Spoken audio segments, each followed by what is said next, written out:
Okay, so welcome back to today's presentation. Yeah, so the first slide there says, welcome back to QuickBooks Desktop. Like I was explaining, the major essence of creating the computer accountants group is to help accountants who have not understood the influence accounting software do have on their jobs to understand that.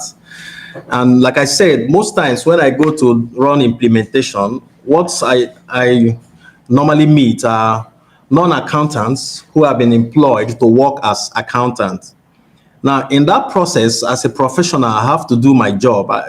I'm being paid to convert a non-accountant personnel to an accounting personnel. Now, the question is always, where are the accountants? Where are those who should be sitting down here?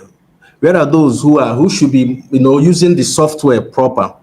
So in that regard, I started thinking of, okay, if that is the case, I think there should be more awareness to help people, especially accountants, graduates, and professionals, to understand what is happening to them. This is a technology world. You don't need certificate anymore to operate technology.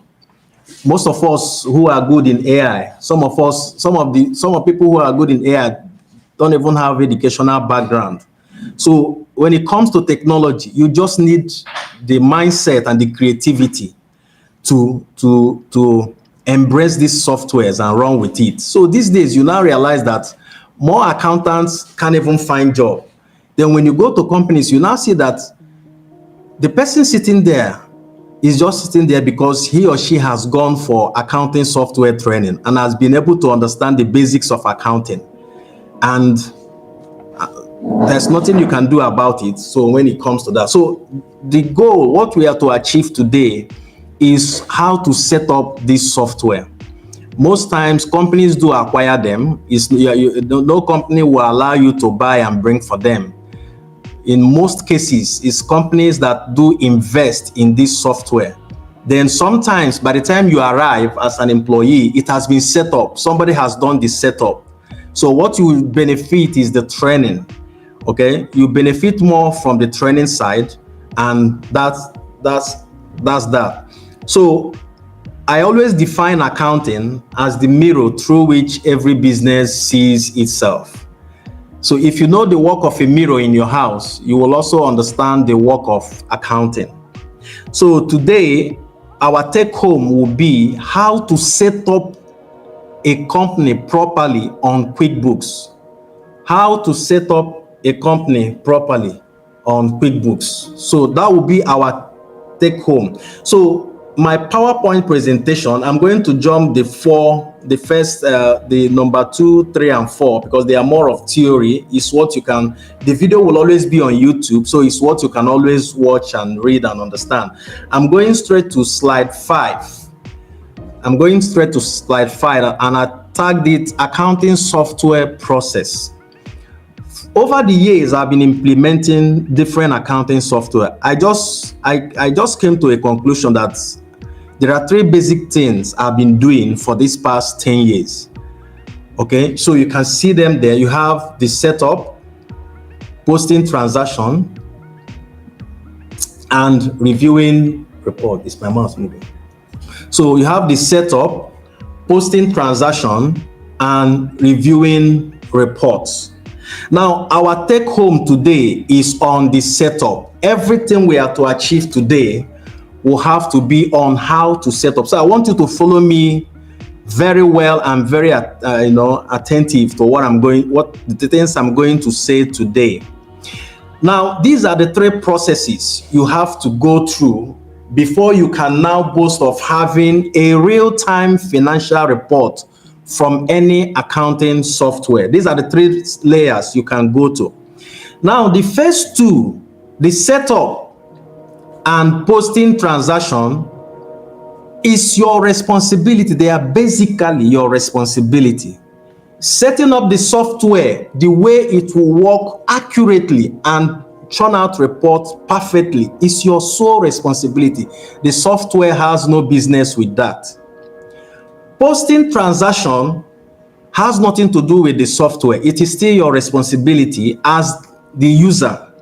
Remember, posting transaction has to do with the engagement, the financial engagement of the business over time. But when it comes to the reports, I'm going to remove this, sorry.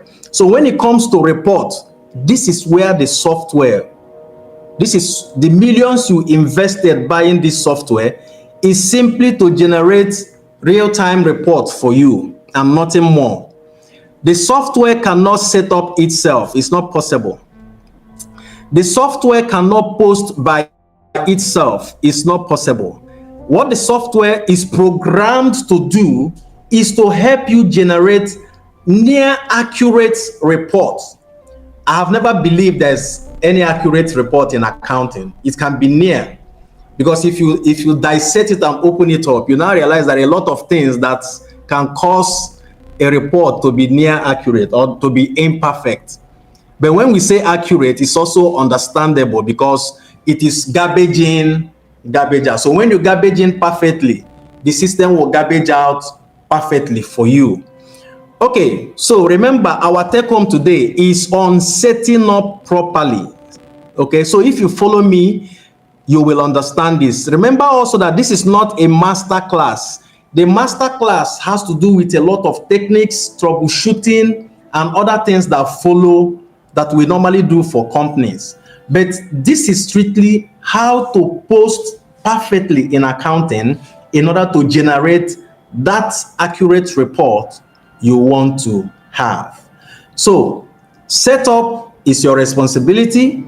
Posting transaction is also your responsibility, while the only responsibility of the software is to generate report as fast as the postings are coming in. The more you post, the more your reports are ready. So we don't need to wait for our accountant for the next 30 days for him to produce for us manually the report. Now let's go to the next slide. Please, in summary, our take home is on how to set up properly. Then posting transactions and report. Like I said, the first two, setting up and posting transaction, are your responsibility. So let's go to the next slide. So in setting up, these are the things we have to pass through in setting up. Remember, don't forget this word, garbage in, garbage out. So you have to garbage in perfectly for the system through reports to garbage out perfectly for you. You have to garbage in perfectly, then the system will garbage out perfectly. Now, this is the setup. There are two layers in setting up. One, we have the QuickBooks setup, then the company setup. The QuickBooks setup simply means setting up those unique things about your company on QuickBooks. Those unique things about your company on QuickBooks. Let me give you a perfect example. If you charge VAT, if you charge tax on all your transactions, okay? If you charge VAT or tax on all your transactions, then it simply means it's a unique thing to your business. Not all business does that. So you can set it up in QuickBooks that you charge tax, that we also issue estimate, we issue quotation, we issue quotes and the rest. Then the company setup has to do with those human and non-human information about your business. You are bringing it into the QuickBooks. Let me summarize it this way. QuickBooks setup has to do with the unique things about your company that you will accept in QuickBooks. Those things that you know your company does, that QuickBooks has, you are now selecting them as an option. QuickBooks has them already, so you choose the one that solves your business problem. Then the company setup has to do with your data, the information that is outside QuickBooks that you are now bringing into QuickBooks. So QuickBooks setups are information in QuickBooks that you are going to make choice on or choose from. While the company setup, which is this one, has to do with information that are outside the software that you need to bring in order to make the software give you exactly what you want. Okay, so that's for the setup. These are the things we'll be achieving this morning. Then the 7th slide talks about the posting. So you can see how the posting is in QuickBooks. So customer transactions. So you can post both commercial and non-commercial documents. Then for vendor transactions, you can also post basically commercial document, because the non-commercial document is the responsibility of the vendor. The vendor takes care of those ones. The only engagement is vendor have with you that you can enter into your software is the commercial document. Then you now look at other accounting activities like, raising journals, making transfers, budgeting, managing currency like most NGOs do use, then making deposits. Okay, then what's the responsibility of the software is to generate reports for you. And it might interest you to know that QuickBooks has over 90 different reports. So that's the wonderful thing about this software. You have more than enough. You have more than enough reports. Apart from the primary reports such as profit and loss, balance sheet, trial balance, cash flow, you have more than enough. You have different specified, departmentalized and general reports that can enrich your decision making. Remember, the essence of report in business is to help the management to make informed decision. Okay, now if you can look at the case study I have here, this is the question. I hope most of us do have this. I sent the case study on the WhatsApp group. I'm sure most of us do have it. The case study should be on the WhatsApp group. Okay, so this is the case study. You can see the non-human data, which is part of the setup. You can see it has to do with your chart of accounts and your inventory. These are non-human data. Then the human data has to do with your customers, your vendors, and your employees. Okay, so I think it's time for us to do the action part of this training. So let's go. So my QuickBooks is already installed. For your information, my QuickBooks is already installed. So we'll not go through but if you look at one of the videos in our YouTube page, you will see where the video I made on how to install QuickBooks, how to install and activate QuickBooks. So that video addresses this first layer. Okay, so the video addresses the installation. So I can't be installing, it will take our time. So that video on my YouTube page, if you go check it out, has addressed the issue of installation. So it takes care of that. So we are going straight into creating a company file. We are going straight into creating company file. So my QuickBooks is already on. So I'm putting it up. I'm putting it up now. So anytime you install a QuickBooks for the very first time, if you install this application for the very first time, this is where it will bring you to. The window you are looking at now is called QuickBooks Windows. This is called QuickBooks Windows. So once you install your QuickBooks and click, it brings you to this page. Now you can notice that no company has been created. No company has been created already, so it's still fresh. So we are just lucky we are doing it from the scratch for the first person. No company has been created, so that is good for us. So under it, so if I have a company created already, you will see it under this company list. So you have create a company. This is where we are navigating from. Then you have open or restore an existing company. So if I have a company already in the system, or I'm moving a company file from system A to this place, I can restore that company. Then you can open a sample company file. So without wasting much of our time, let's move to create a company file. Change the light now off the phone. Okay, so this is it. Now this is what you have. This is what you have.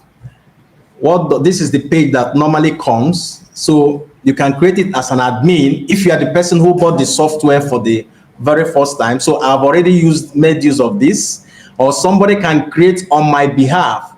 But for today's training, okay, look at where you have other options. Okay, you drop down from other options. Go off the gem now. Don't tell you. Then select advanced setup. Advanced setup. So look at the trajectory. You click on this, because if you follow this, if you follow this is my software actually. If you follow here, it will start asking you for the details of this application. So it's not going to work. Okay, the details are with me. So if you are using it and you want to follow that direction, that means you have to provide every detail and my account that I use in buying this software. So for us to make our journey easy, you go to other options. You always see it in all the QuickBooks software, and select advanced setup. Good. Exactly. So if you are with that our case study, Sky Investment Limited, if you are with that case study, okay, so this is where you put in the name of the company, Sky Investment Limited, using capital letter to register companies on every accounting software. So once this is done, copy and paste is still the legal name. Then enter your company, your tax ID. Okay. Then I'm going to, overlook some of these optional things. Enter the address of your business, the address extension, the city, the country, the phone number of your business. Okay, these things are optional. They are very much optional. Then enter the email, optional. Website, optional. But the most important thing, the most critical thing is the company's name. The most critical thing is the company's name. So having done that, you click next. Now, QuickBooks makes it easy for you in creating or setting up a company or a business. Okay, so you can see that you have the platform. Now we'll start our master classes, but have it at the back of your tracking inventory. Yes, our case study today is an inventory business. It's an inventory, it's an item-oriented business. Our case study today is an inventory business. It's an inventory, it's an item-oriented. No, I'm on track, it's working. So you select yes. Okay, next. Tracking time. This mostly worked with NGOs and with construction business. If you look at the typical construction business, you notice that most of the staff, most of the employees are on part-time. They are paid based on the time put in the work. So in that regard, I want to know how much time you have worked, what have we agreed per hour, and the number of hours you've worked, so that the software can quickly calculate what I'm to pay you. So I don't need to stress my brain. So next, do you have employees? Virtually every business do have employees. Now, yes, the first answer is yes. Now, what type of employees do you have? What type of employees do you have? Now, the first here is a W-2 employee. Please don't forget that QuickBooks is an American software. Okay, so most of the terms you are seeing here are American terms, but I'm going to explain them. A W-2 employee is a normal everyday employee. Sorry, it's a normal everyday employee. Okay, it's a normal everyday employee. So what it simply means that they are those employees that before you pay them, you deduct their social responsibilities, okay, such as their payee and other deductibles. You deduct them and remit on their behalf, then pay them the net. See, there are normal employees that a company deducts the payee and all the rest from their salary, then pay them the net. While a 1099 contractor, a perfect example of a 1099 contractor is your auditor, your external auditor. There is no way you can pay the tax of an auditor apart from the withholding tax and the VAT, which makes you a registrant to the government. You pay him his money in full. Then I'll go and sort out myself with FIRS. I'll go and pay my company tax by myself. That is why let me give you a life example. That is why when you see a footballer taken to court by the state, by the country, by the state where he applies his footballing trade, you notice that the club hardly comes. Have you not noticed that anytime Messi or most of these players who don't pay their tax, when they go to court, the club hardly comes to give them support? You know why? They are 1099 contractors. The club has paid you in full. They have given you your weekly, monthly wages. So that you did not pay your tax is your personal problem. You notice it there. The company has paid you for your services. So it is now your duty as a 1099 contractor to now remit your tax to the government.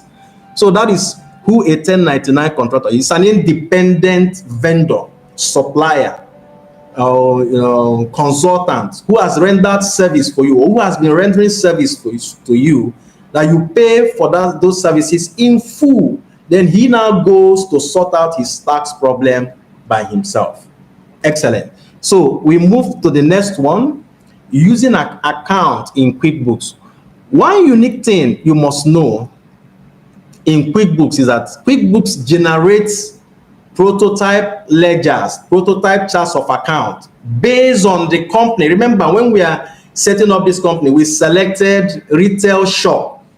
So QuickBooks will create sample ledgers, sample account heads of retail shops for us. It's now left for you to run with it or remove all of them and create yours. Now, let me quickly show us something. I've already extracted from our case study. Look at this here. You can see this is what we have this is our sample chart of accounts. So we are not going to use the one QuickBooks has. We are going to build from the scratch because we want it to reflect who we are. And my years of experience, I normally let company understand. Don't use chart of account that at the end of the day you start asking question. You start asking question. Why is it so? You understand? Okay. So this is what we are going to set up today, which is directly from that case study, Sky Investment. Okay, let's dash back to QuickBooks software.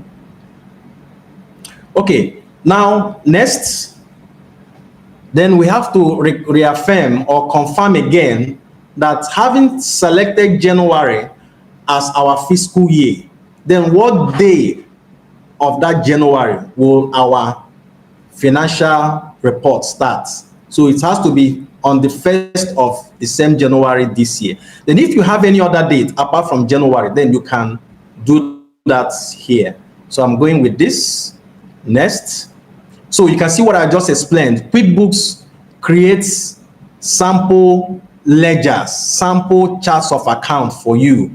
It's just to make the job easy. But why use what you don't understand? And most of these ledgers, they come with American terms, American names, because it's an American software. And it's basically income and expense that it has done. So you are free to go ahead, accept this. Then you can edit, you can change the names. So it's just spending the same time doing the same thing. So I rather build from the scratch. So what I'm going to do is I'm rejecting all of this. You uncheck.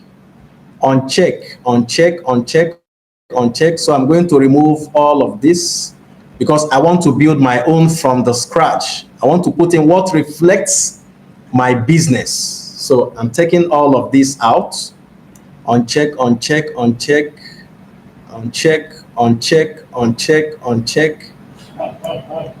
Yep. So a little more patient and we'll be done. So most times I go to organizations, I call it a lazy man's approach. You see somebody has already set up this and selected strange names. They'll start asking themselves, what's the meaning of finance charge? What's the meaning of this? No, I rather have what reflects you build into the software so that when you see your report, your report is just saying exactly everything about you. That's why I always define accounting as the mirror through which every business sees itself. When you see your report, you should see everything about the business. It's working well. You should see everything about the business. The screen.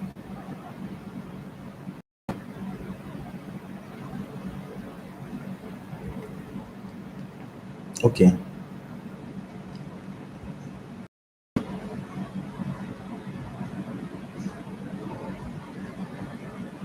You see now.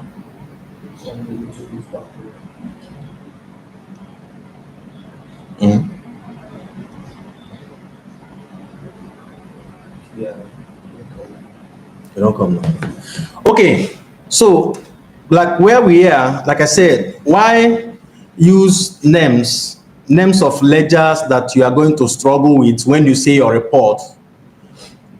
So it's far more better and professional. Yes, it might take time, but I rather take my time and design what reflects the organization in name and in figures. So when you see rent, like now, Americans use payroll, the British use salary.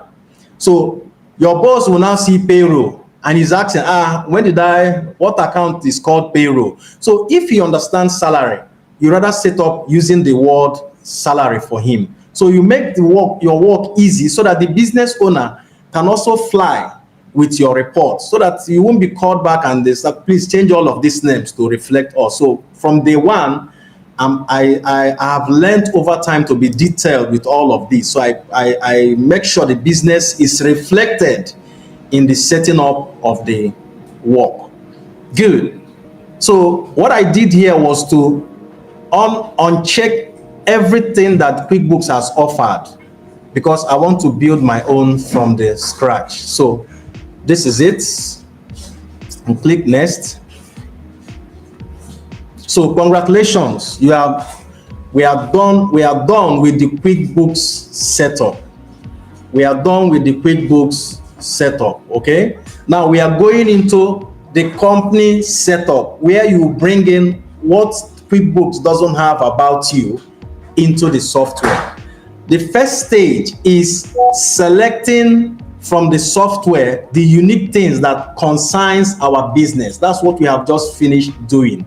Now the company setup will now be bringing into the software those information about us that the software don't have. We want to now bring it into the software. Okay, so you go to setup. Don't go. You go to setup.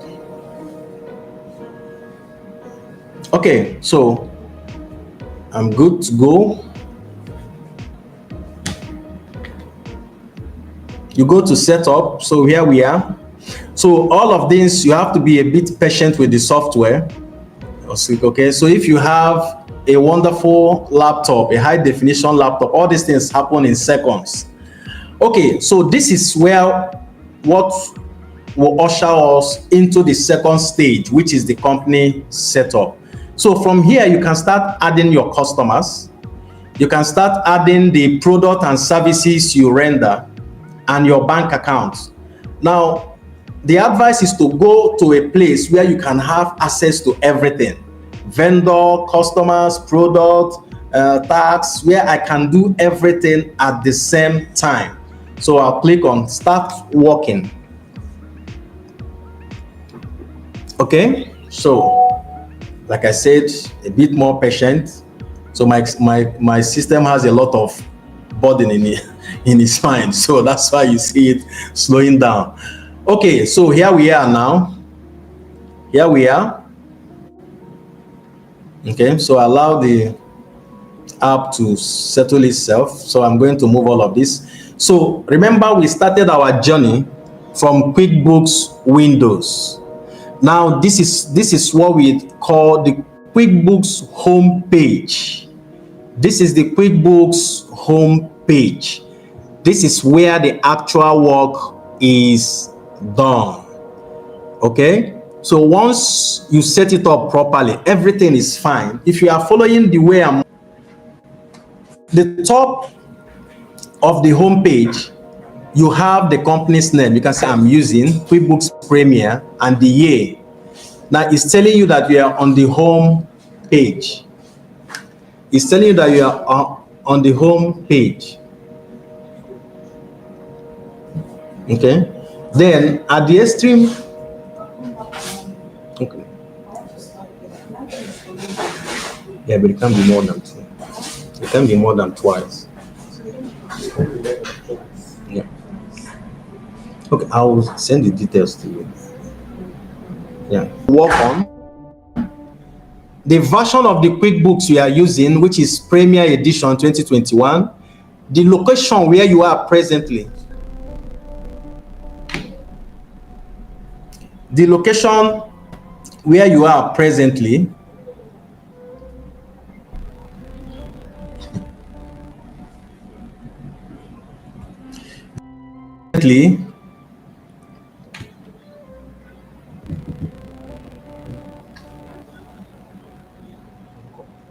The location where you are present, which is the home page, and the control buttons, they minimize, maximize, close.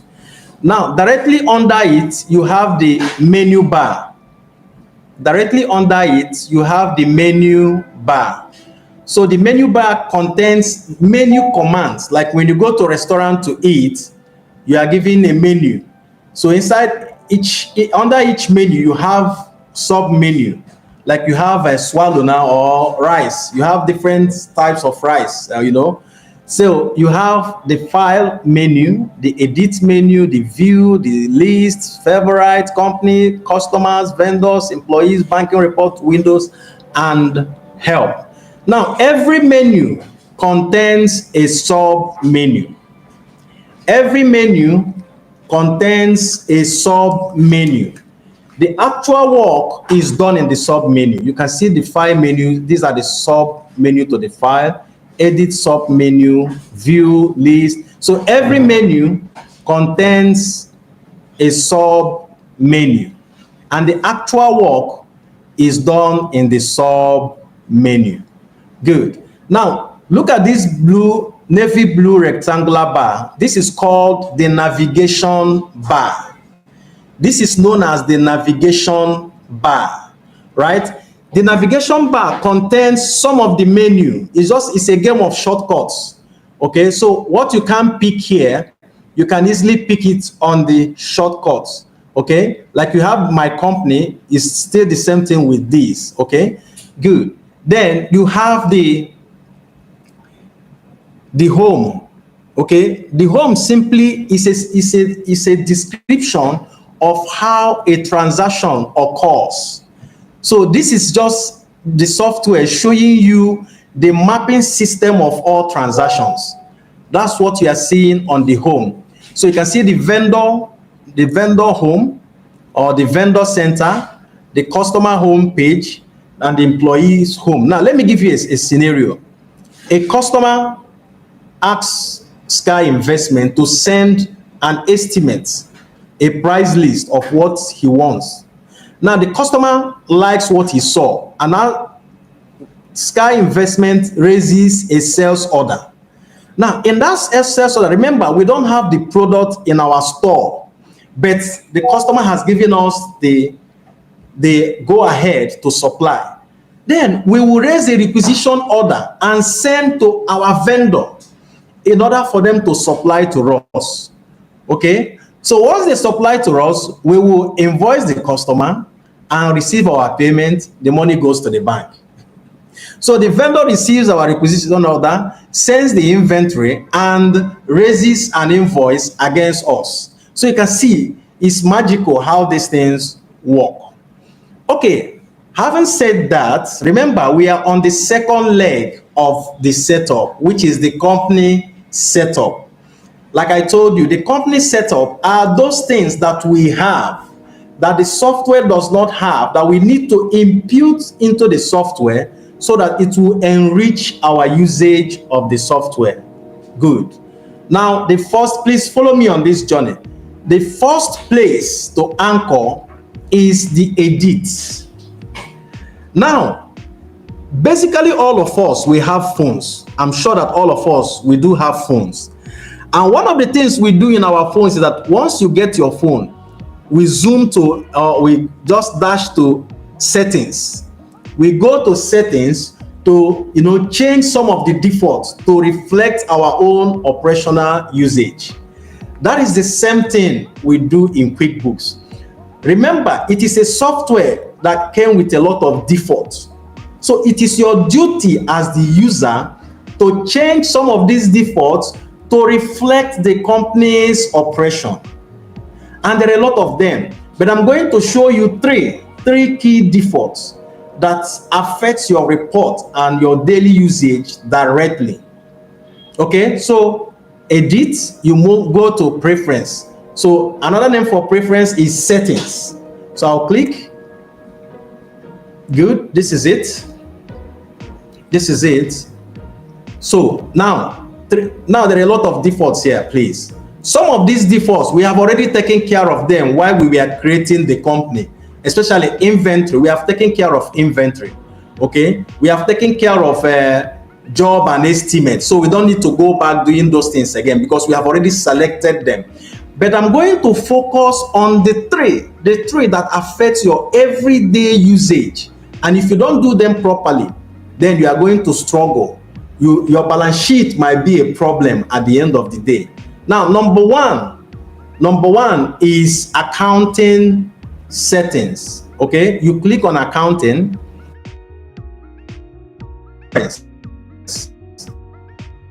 Go to company preference. Good.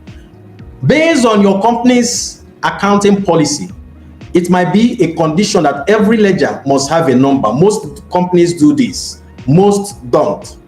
Okay, now let's assume that on our accounting policy that our company wants every account numbered, given a tag. Then what you do is to select use account numbers. Okay, then if that account has sub, like now you have rent, then you have rent USA, rent Nigeria, rent Ghana, which is sub of rent. Then you select that yes, there's a sub, so that those sub will also have their tags. Good. Now, if you are running a departmental business, a construction business, an NGO, and at the end of the day, we want to know, let's use a typical construction company. Now you have 20 projects going on in 20 different locations. A shrewd business will want to know what each project is contributing to the general profitability of the business. Okay, then that means that I have to account for their financial statement individually. I want to know what each contract is giving to us, whether it's profitable or not. Another example is an NGO. You receive money from different. Another example is a departmental store. In a departmental store, there are many things that is being sold. You have different departments. You have the electronics, you have the food and beverages, you have the kitchen utensils, you have the local food section.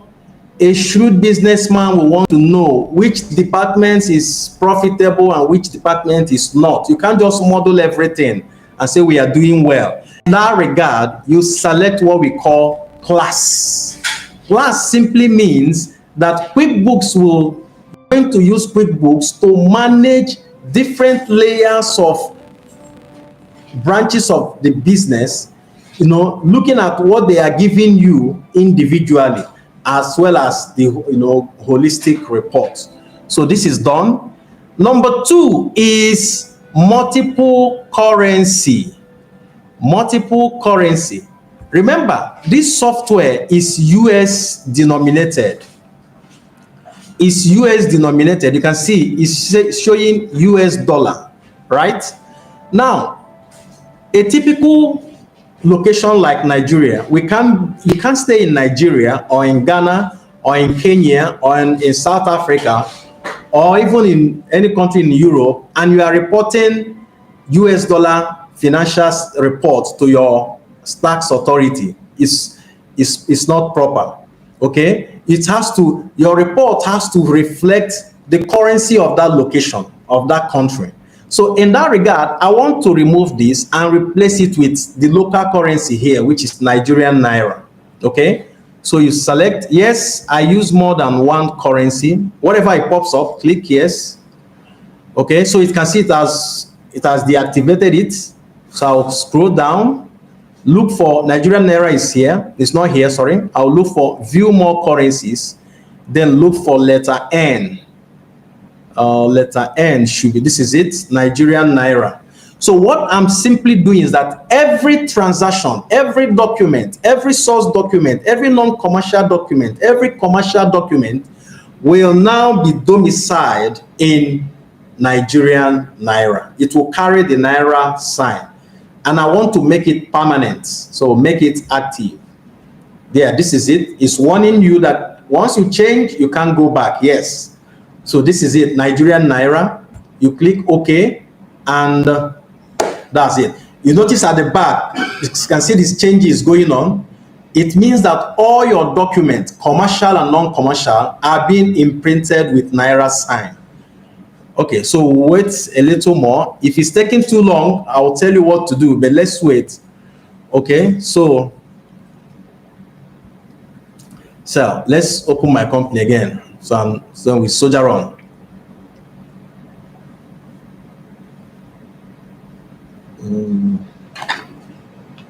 Okay, so it went off momentarily, so I'm heading back. Okay, good. Now you go back to the last layer.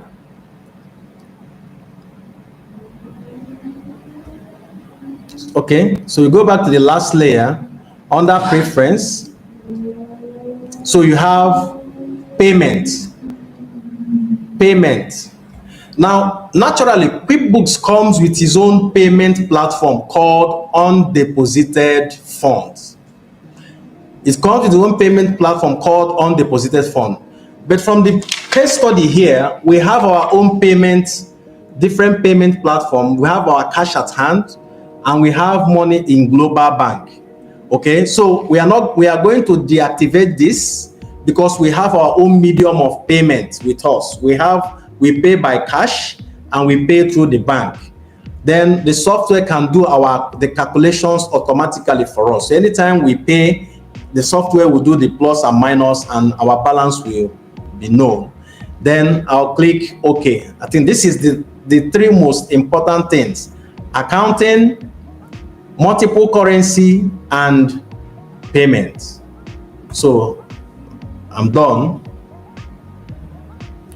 So if it's not coming out, just click on home.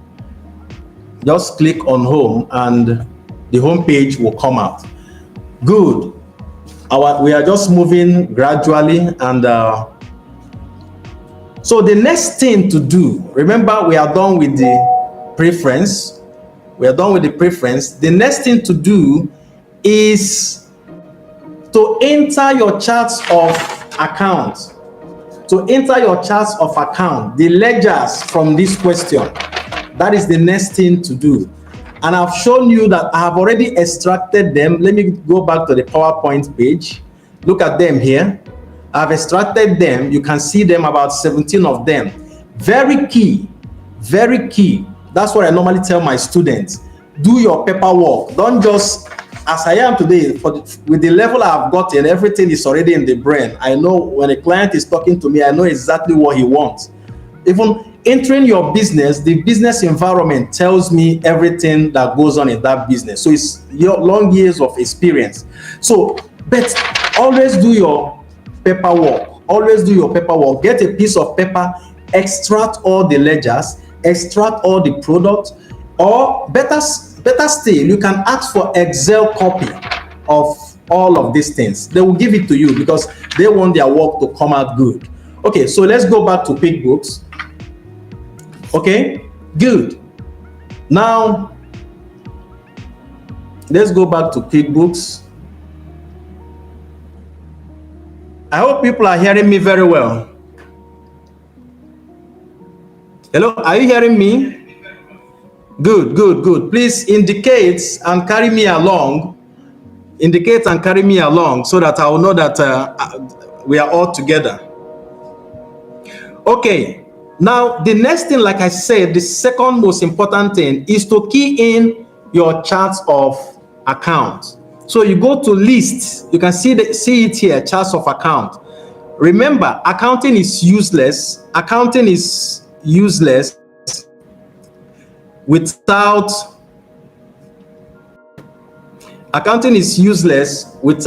the charts of account. No matter how you are as an accountant, no matter how good you are as an accountant, okay, if your report doesn't have chart of account, it's as good as useless. The foundation of every accounting operation is the chart of account. So that's what you are seeing in your report, that you have your P&L report, balance sheet report, cash flow, trial balance, general ledger, and all other reports. It is dependent on this. Your report is dependent on the chart of account, which is very important. And the chart of account reflects the 5 pillars of accounting, which is income, expense, liabilities, capital, and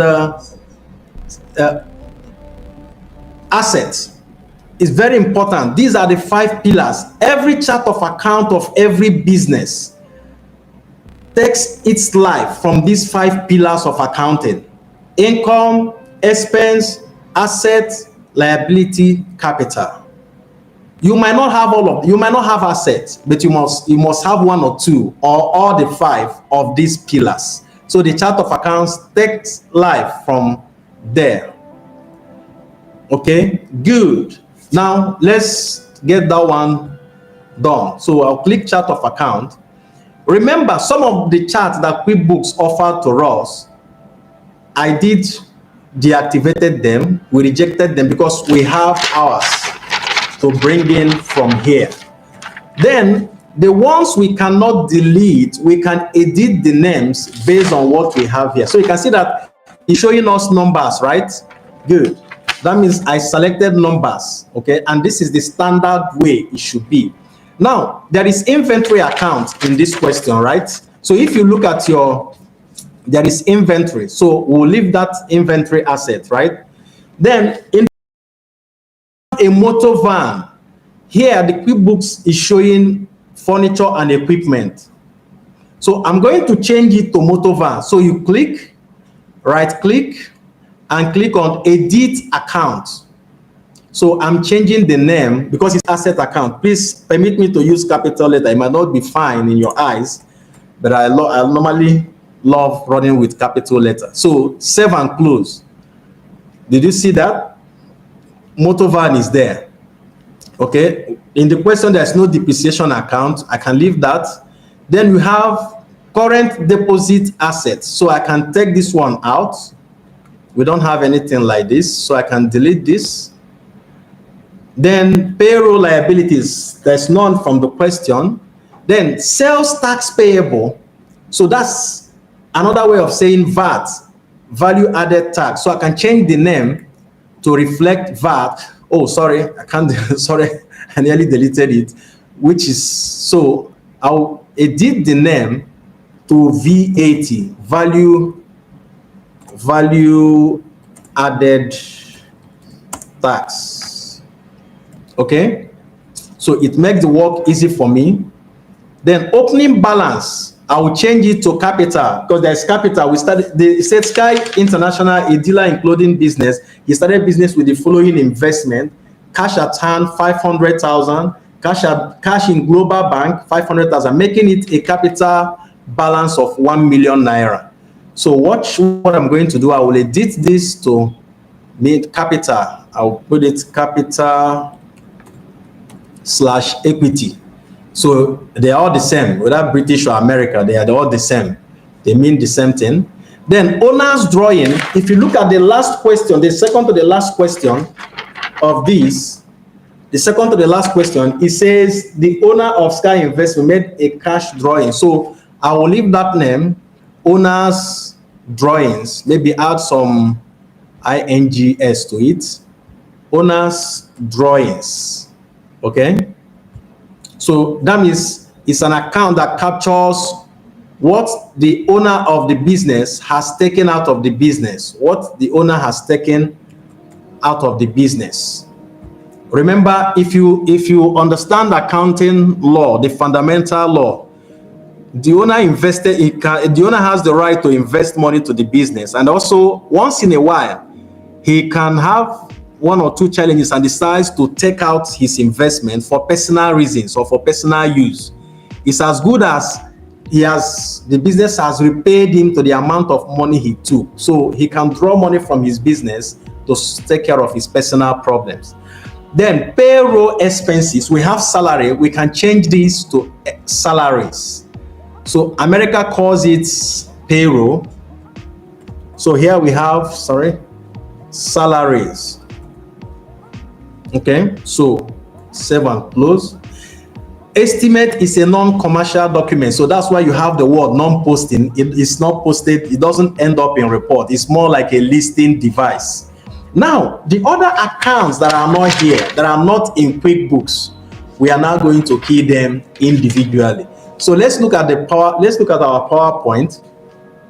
So you can see that we have entered capital, we have taken care of this. We have entered a motor van. So what is now, we have entered salary. So we have entered inventory is already there. So, and drawings. So we are going to take up the other ones. So let's go. Okay. So let's go. Now, how to create, remember all this while we've been editing the ones that are already there. We are changing names to reflect our own, right? Now we are going to create a new account, okay? So you right click. It's either you right click here and you have the new button, or you go to account, you still arrive at the same new button. So whichever one works for you. So new, you select new. So what are we creating first? We are creating our medium of payment, cash at hand and global bank, right? So I'll go to bank. So bank is where you create all medium of payment. Even if you have 1 million bank accounts, all of them are under the account type bank. So you click continue, then you have cash at hand. Okay, remember our currency was changed to Nigerian naira. Now watch this, please look at this. My question, look at this question. Now you are seeing the beginning balance, cash at hand 500,000. You are seeing cash at bank 500,000, right? Now QuickBooks makes it easy that in the process of creating an account with a balance brought forward, because it can be opening balance, it can also be balance brought forward. Now QuickBooks made it easy that you can immediately enter that opening balance. You can immediately enter that opening balance, which is what I have here. Okay, so as of today, which we are starting operation June 11th, we have 500,000 naira opening balance, or 500,000 naira that was brought forward from the past period. So you click OK and select save and close means that is the only thing you are creating. Then save and new means you are creating more. So don't forget that we selected in the edit, in the preference, that we have our account must have numbers, right? So I'm going to say number 10 or number 11. Let me go from there. Number 11. Then save and new, because we are creating other accounts. So number 12, you have global bank. Global Bank. Global Bank. Good. So that is that for medium of payment. That is that for, we have only two medium of payment. We pay and receive money by cash. We pay and receive money through our global bank. So save and close. So you can see the two accounts are there. You can see the two accounts are there. Good. Now the next one is our purchases account. We are going to create purchases and account payable. Okay. So you go back to accounts and select new. Okay, so what is the account type? If anyone you don't see here, you go to other account type, you'll see cost of goods sold. That's another name for purchases. Cost of goods sold. Okay, good. So continue. So the name is purchases. That's what we are going to use. If you call it purchases, you are correct. If you call it cost of goods sold, you are correct. If you also call it cost of sales, they are all correct. They are what we spent in bringing in our products that we will resell. So I'm putting the number 13. You can also do 13A, 13B, 13C. But please, a professional advice. When you are creating these for a company, don't just allocate your own number. Make sure the company approves the number. I have seen a lot of problems with fellow consultants on this.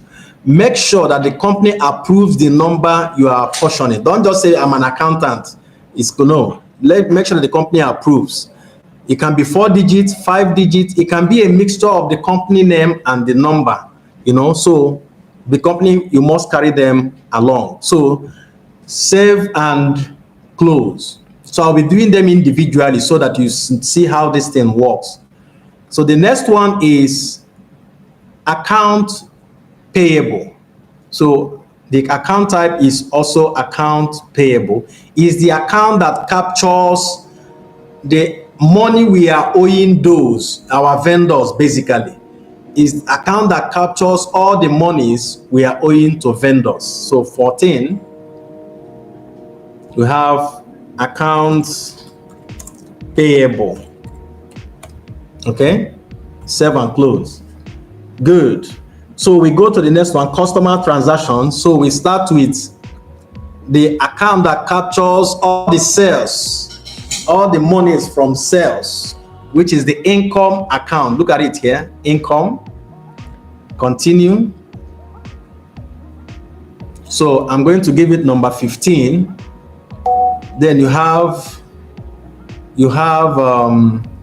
if you call it sales, good. But I prefer the word revenue. If you call it revenue, good. Total sales, good. Sales, good. It depends on the one that works for that company. Every platform has its own unique approach, but they are all saying the same thing. They are all the same account. Good. The next one is accounts receivable. So the account that captures all the monies our customers are owing us. Accounts receivable, and it's a balance sheet item. So accounts receivable. Okay, so here we are. Good. So the next on the line is discount account. There is a discount there. Discount is a managerial rule of thumb. And remember, when a company discounts money, technically the company has lost what it will have gained. So we expense it. And that's why there's a provision in accounting law that says that provision for all possible losses. So discount is one of them. So we have to make provision and expense that discount given to a customer. So you have expense account. Continue. So I'm going to target number 17. So we have discount allowed. Okay. Save and close. So what do we have next? So we have rent remaining, stationaries, utilities, internet. Yes, that's what we have left. So they are all basically expenditure accounts. So we are going to see the remaining segments on creating expense. So expense number 18, you have rent. So I'm not going to click save and close because that's not the only thing I'm creating. So I'm going to do save and new because until I finish all the expense accounts. So save and new. Next one, number 19, that is stationaries.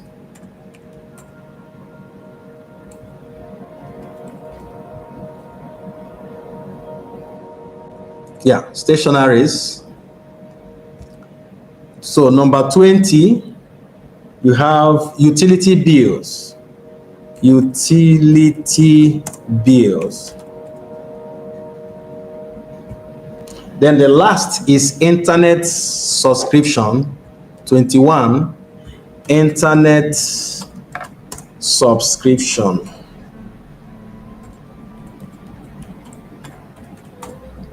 Okay, I think we have done justice to our ledgers. Everything, even if you miss, it's not a must that you have to create everything at once. Remember, as business operation goes on, as business commitments keep expanding, the chart of account keeps expanding. Okay, so that's how it is. You can't you can't imagine all the charts and create them in one day. It's not possible.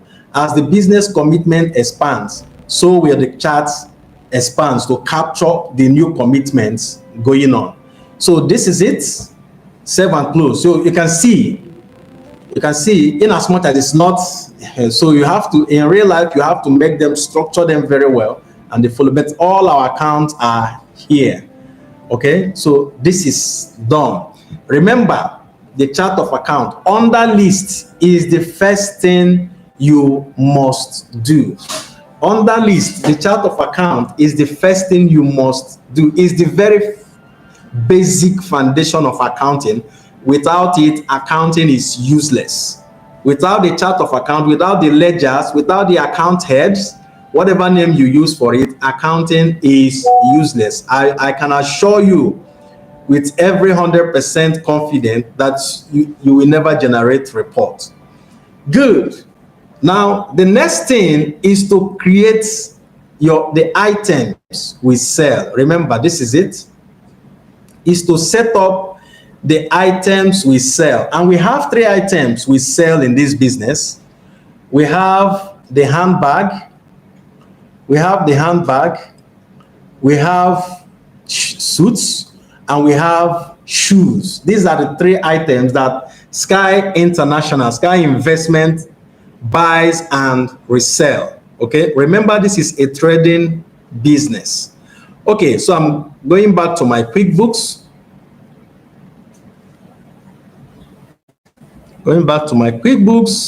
Then select list and item list. I'll be so happy if you follow this trajectory I'm using. You are up and running with this. You are up and running with this application. Okay, so I've mentioned the 3 items: handbag, suits, and shoes. Okay, so we are going to set them up now. Please pay attention also to what I'm going to do here. This is where people mess up this account. This is where they mess up the software. Okay, or this is where they allow the software to mess them up. Okay, by the time you see your trading account report or your income statement, you'll be asking yourself, how is the cost more than the sales? This is where it happens. So I'll click item list. You can see that we don't have any items here at all. Okay, well, all we have is what the software came with. So you can right click and select new, or you come down to the footer here, click and also select new, whichever one works faster for you. Now, what we want to set up is item, name of the inventories we buy and resell. But you can set up your service. Please note this. If you want to really enjoy QuickBooks is just, every accounting software is just like your phone. Every accounting software is just like your phone. There is no way you can call a number that is not in your data, your phone data contact. It's not possible. There's no way. It's either you type that number on the spot and call, or it's either you type it on the fly and call, or you have that number already stored in the contact. If you want to enjoy QuickBooks, see it like your phone. Make sure that most of the database are already entered. You've already entered them in the software, so that anytime you want to, post transaction, you just call them out, call the item, call the name, and you use it. QuickBooks can never allow you to use item on the fly. You must create it in the software. You must add it before you use it. For items, you must add it before you use it. For ledgers, for a chart of account, you must add them before you use them. For customers, to a large extent, you must add them before you use them. So you can see QuickBooks is a software where you must do the data entry first to a large extent before you start making use of them. Okay, so if my business is non-inventory, I can enter the names of the services I run. Like I run a training school here, so I can enter a training for Sage 50, QuickBooks before I can use it, because it's more like service. But for today, we are looking at inventory part. We are imputing our inventory part. Okay? Now, the first item there is handbag. Okay? Then copy, paste. I'm going to explain this. Why do I need to copy and paste? Say description. So anytime I'm buying from a vendor, anytime a vendor sells handbag to me and I'm imputing the invoice of that vendor, I don't need to be typing handbag on the spot. QuickBooks will not even allow me. Handbag is already in the system, so I can call it up and impute it I can call it up as a description automatically without typing it. Wonderful. Then the same thing happens. You can see that I did not paste here. I just clicked and it duplicated itself. Now, anytime I'm selling to the customer, if I'm selling to the customer, I don't need to type handbag again. It's already in the system. It's just to call it up and use. Wonderful. Now, if you look at the question I have here, it says, for handbag, we bought handbag at 500 naira each. That's the cost price, right? So watch me. That doesn't mean that the price cannot change. It can change. The price can change. Business activities do change. So you can always change the price. QuickBooks will overwrite itself. Now, this 500 naira is the cost of buying one handbag, right? Good. Now, anytime I purchase a handbag, I want the value of that handbag to be debited in my purchases account. You see what I'm doing there now? You see the way I'm linking it up? You can see the way I'm linking this up. This is what I call perfection. If you remember, garbage in perfectly, and the system will garbage out perfectly. So it's perfection that begots perfection.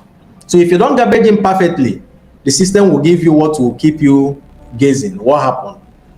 So that's why you see some companies, they say, no, QuickBooks is not a good software. We can't use it. Let's go to Sage. They will go to Sage. They will come back. No, we can't use Sage again. Let's go to Tally. It's millions that are being wasted. If you know what you are doing, one software can get the job done unless the business activities are expanding. Then you look for a higher software.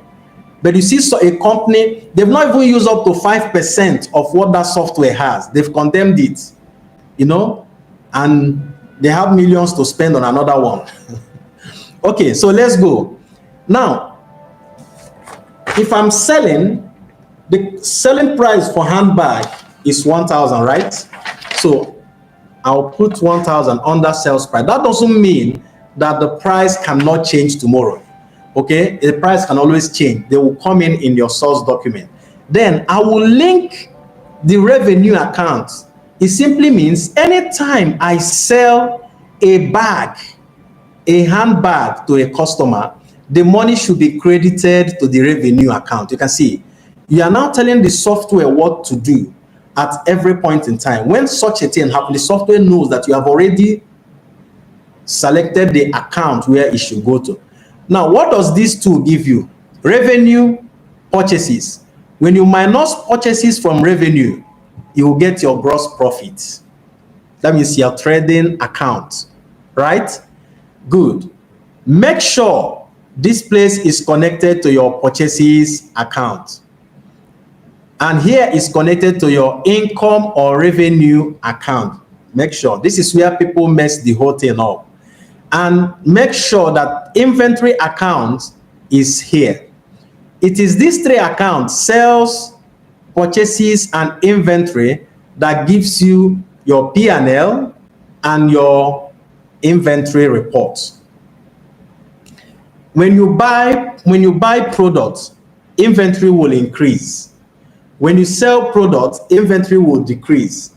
Then increase minus decrease will give you the balance. The balance is what you have in inventory account. Excellent. Wonderfully done. Then you click OK. If that's the only thing you are doing, you click OK, or you select next, because we have two more items. So the second one is suits. Okay.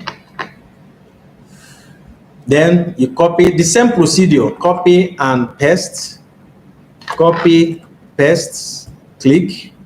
So the cost price is 700 naira, while the selling price is 1,200. So you can see that once you link the first account to the right ledgers, QuickBooks copies it, it photocopies it, and starts following that pattern for you. You can see that I don't need to do any other thing here. So that means that first one has to be perfectly done. It has to be perfectly done. Then next, then you have the last one. The last one is shoes. Okay, sorry, I have to change this, shoes. So copy, paste, click. I don't need to do anything here again because they are in order. Then that's the last item. You click OK. So you can see them here. You can see all of them here. So good and fine. So the joy is that when you follow this thing the way it should, with detailing and concentration, from the setup, you already know that my reports will make sense. From the setup, you know that your report will make a whole lot of sense. Okay, now the next thing is the discount. Remember, we have VAT, we have discount. So we are going to enter those two. They are part of the item list.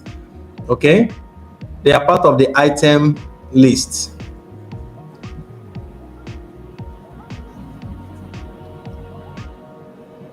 So this is it, new. So I'm setting up VAT now. You can see sales tax item. Sales tax, this is where you set up your VAT. Please remember also that this is a beginner proficiency class. With the knowledge you are getting today, you can comfortably handle any company's account. You can comfortably set up the company for them and run their transactions by yourself. The master's class is a paid class. It comes with a whole lot of technicalities, that a whole lot of troubleshooting the software, networking systems, having the software work in a networked environment. There's a whole lot of things we do in the master class. Please also don't forget to subscribe to our page. Remember, I've told you our goal is to help accountants almost at no cost, acquire this knowledge it pains me when I go to organizations, the person you are coming to train or the people you are forced to train, because I'm using the word forced, are non-accountants. And you ask yourself, where are the accountants? Where have they gone to? Where are the accountants that those who don't know anything about accounting are using this software? But you are a professional, you are paid to do your job. You must convert them and expose them to using. I have seen people who read different courses, theater art and the rest, working as an accountant through the help of these softwares, Okay, so don't forget to subscribe to our page. Don't forget to watch our videos. My goal is to keep churning out videos that solve your unique problems. Don't forget to like and comment on our videos. And also forget to tell us what your problems are. We would like to have your problems and convert it to videos like this so that the world people who have issues can always watch them and get clarity. Don't forget to subscribe to our page. Thank you once again for joining us, and thank you for being with us. Apologies for what the network did to us this morning. We have to quickly create a new stream, but tomorrow's stream is still sacrosanct. The link is still sacrosanct, and we have taken care of the network. My apologies once again for those of us who felt bad with the way things went. Thank you very much for your patience and being there. Okay, let's zoom in. So our VAT name is VAT. I'm going to abbreviate it to VAT. Possibly type this in full. Value added tax.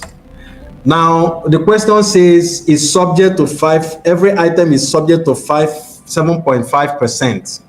Okay, then it has to be remitted to the tax office. Okay, so that means our tax vendor that collects tax on behalf of the government. So I'm going to create a new vendor and I'll call it tax office. It can be FIRS, it can be IRS, depending on the one your country has. Then okay it. So we are good. We are created. So that means that anytime a unit of item is sold, QuickBooks will calculate a VAT of 7.5 on it. So this is done. Then the last there is the discount, because if you look at the question, you notice that McDave was given a discount of 1,000. So I'll go to discount. So this is where you create both discount allowed and discount received. This is where you create both discount allowed and discount received. So you have there discount allowed. Remember in the question it was a cash discount. There is not in percentage. So discount allowed. Copy, paste. Then, because it's a rule of thumb, I'm not going to put anything there. But if it is in percentage, you can put your 5%. QuickBooks knows how to do the calculation. Whatever you put there, that's what it will calculate. Then I will link it to the discount allowed account. Simply means anytime a discount is given, please debit the discount allowed account. So done. I think we're almost at the tail end. Okay, we are done with the chart of account, and we are done with the items. We have entered both of them. So what is now left is the customer name, that's the database, the vendors names, and the employees names. I think in the next 20 minutes, we should be done with the setup. So everything about setting up this company will have been taken care of professionally. Everything about setting up this company will have been taken care of professionally. And you can see how smooth it is when you follow details and you are focused and you have all the information available to you. Okay, good. So the next thing is to create the companies, the names of the customers, names of customers, names of vendors, and names of the employees. These are three things remaining, and we are done with the setup. Only tomorrow will be more of posting transactions. So today is basically to achieve how to set up any business on the software smoothly. So tomorrow is when we will do the postings. We will now look at the transactions carried out by this company and how each of these transactions, where they go to in generating accurate report for us. Good. Okay, so I'm starting with customers. So you go to customer menu. You can see where I am. You go to customer menu.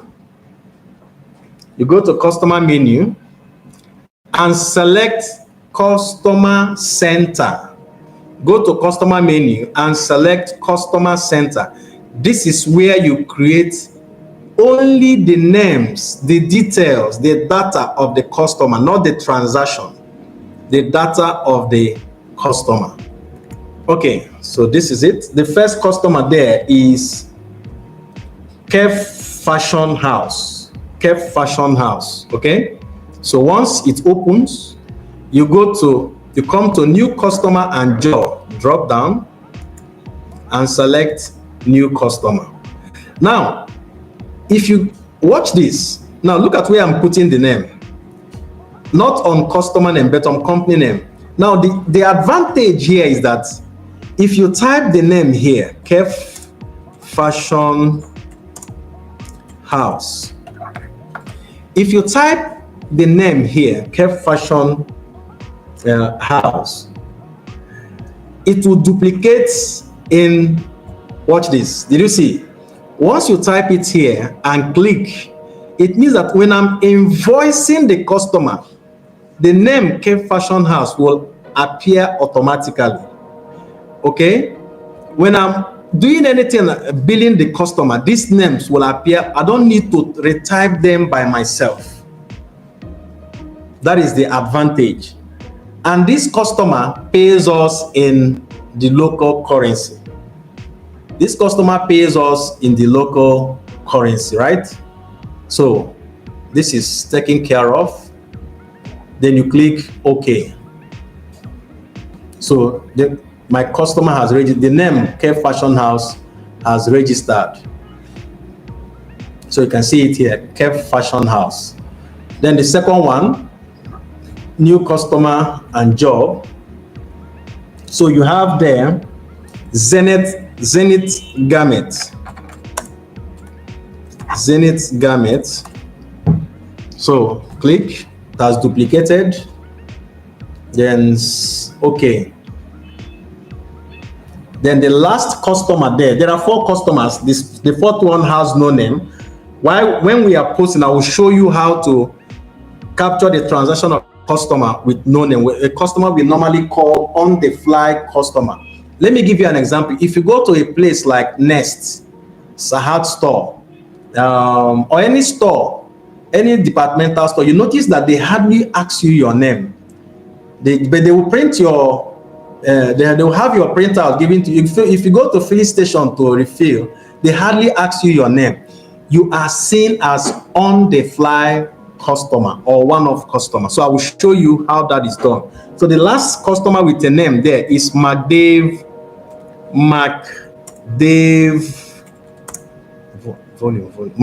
Boutique.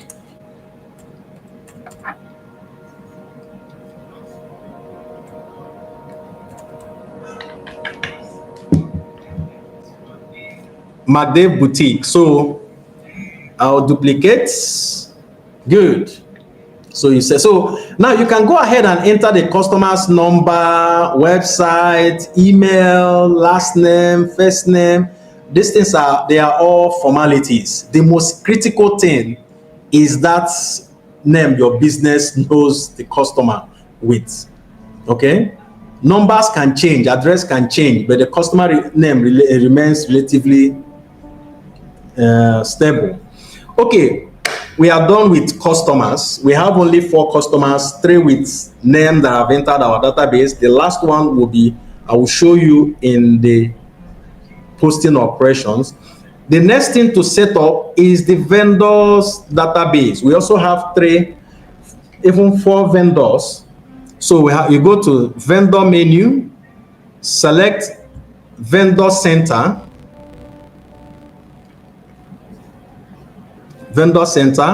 you click on new vendor. You can see that tax office is already there because I created it as a shortcut in the VAT.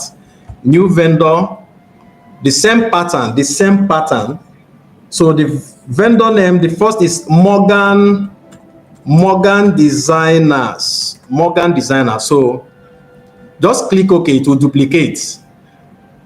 New vendor. We have Edge Tellus. I hope I got the spelling correct. Good. So just save. It will duplicate. You don't need to worry yourself anymore. QuickBooks will just follow the standard you've created. Then you have King Joe. That is the second to the last vendor. Then in the middle of the sentence, we paid utility bill to PHCN, just like a company that manages the light, the energy. So you have PHCN, and boom. So we are done with our vendor. You can see the vendor list here, and see they are all reading balance. We have not done any transaction with them.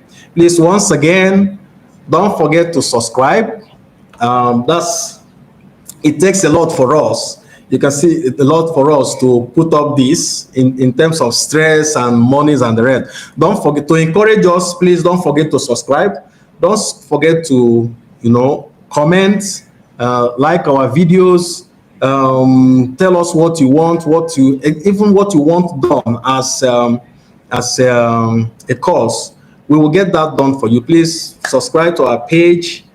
Your comment is welcome. Your like is welcome. And please share to friends, people you know who are in the field of accounting or accounting related, who can benefit from this. We will be happy to have them on board. Thank you. And I want to announce to us, in the next 14 days from today, we will be having Sage 50 training. I think this is, for now, we are going to rest on QuickBooks. This is the second time we are doing it. In the next 14 days, we'll be having on Sage 50. And what we want to bring to you is the highest version of Sage 50 called the Quantum. We want to bring that to you, the highest version of Sage 50 called the Quantum version. So in the next 14 days from today, Sage 50 is coming on board. Then after Sage 50, we have data analysis, tally, then business analysis, and the circle goes round and round for those who will also be coming in new. Thank you so much. So look out for us in the next 14 days for Sage 50 accounting software. Then don't also forget that the conclusion of this course is tomorrow 12th, and the link, I'm going to send it to us. Don't forget that the completion of this course is tomorrow, where we will do the postings, and we also look at the various reports. Okay, thank you for being there for us once again. So the last thing on our menu today is entering the employees, our staff. That's the last thing on our setup, is employees. So you go to employee menu, select employee center. Yeah, this is it. Once it opens, once the employee center opens, click on new employee. Okay, so this is more like a title. Let's say Mr. John. The first staff, if you look at them here, you can see their names. Mr. John Edits. Then this is middle initial, like John G or John E Edits. Okay, I think every other thing can be social security number. This is more like an American thing, gender, date of birth, but the most critical thing is the name. Okay, click OK, leave as it is. Done. Number 2 is Flora James. So Flora James. Flora James. What they are writing is okay. So Flora James. So done. Save as it is. Leave as it is. Gates Peters. I went to a company and I saw in the employee list the name of the business owner. And I was asking the staff, why will you put Oga's name in the name of the employee? So Oga cannot employ himself now. The lady told me that anytime Oga draws money, Oga becomes an employee.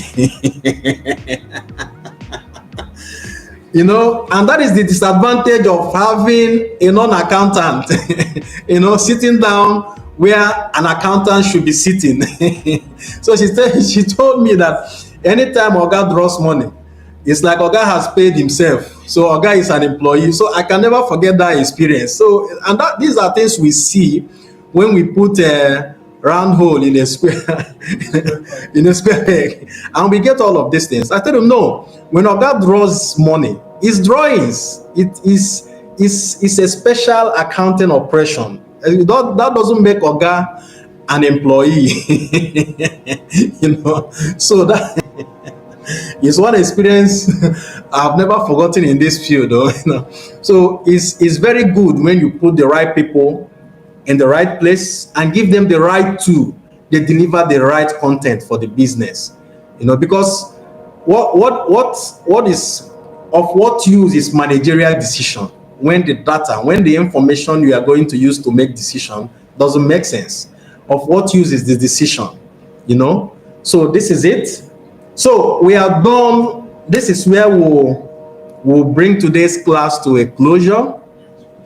We have done all the setup, everything. I'm going through the case study right now, and everything that we need to touch, we have taken care of that. So I think I have to give this moment for those of us who have questions. I have to give this moment. So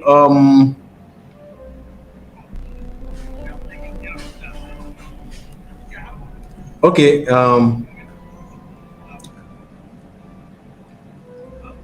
so do we have any questions? Okay, after. Yes, Mr. Isaac, yes, you can always go back to the preference to make any amends, yes. But you can always go, but there are things you can no longer change. Mr. Isaac Uchendo, I'm answering your questions. There are things you cannot change in the preference. When you convert to your local currency, you can't change it again. Okay, but there are things you can change. There are still some things. You can remove the class. You can even remove the number. Let me get that done now. Let me answer Mr. Isaac's question. I can go back to edit. I can go back to edit, preference. Okay, this is what I want to do. Let me. I want to remove the chart of account. I don't want these numbers to be there again. You can see these numbers. Look at them. I don't want to run with these numbers anymore, right?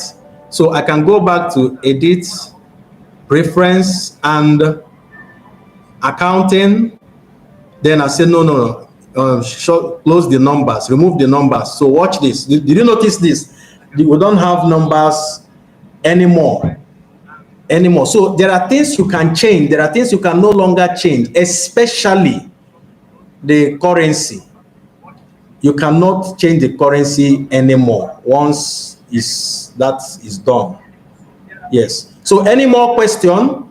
Please, the video is always on the YouTube there. You can always, you know, when you are settled, you can still go back to it and get your details right. The video is a live video. It's always on YouTube, on our YouTube page there. You can always go back, take your time, with your cup of tea, your coffee, your juice. You can now relax and cross your leg on the table and go through it again. Please encourage us. Please don't forget to subscribe. Don't forget to like our videos, watch our videos, comment, tell us how we can serve you better.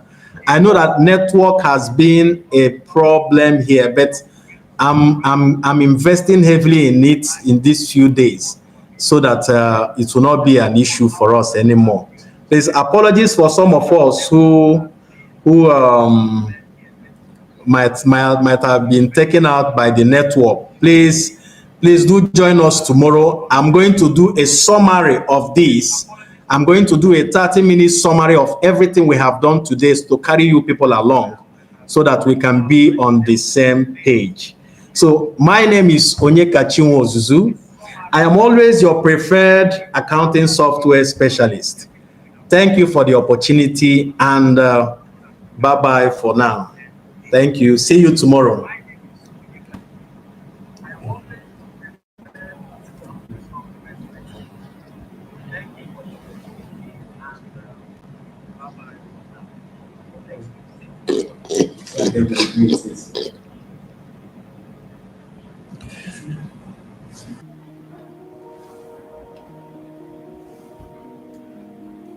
Good. Thank you, Mr. Jeremiah. Okay. Yesterday we started from creating a company on QuickBooks, and okay, fine, good. You can see my screen. That's good. Okay, so we started by creating a company. So after creating the company, we have to do some preference, do some adjustments, do some defaulting, removing the default that the software came with, replacing it with our own default.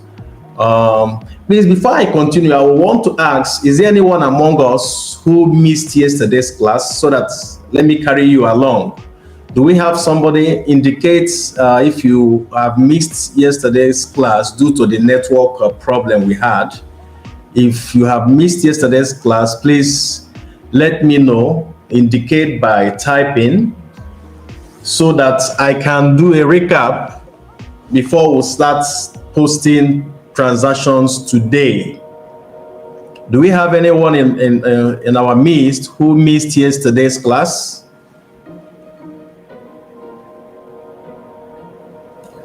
Do we have anyone? Okay, so I think we can go ahead. We can go ahead with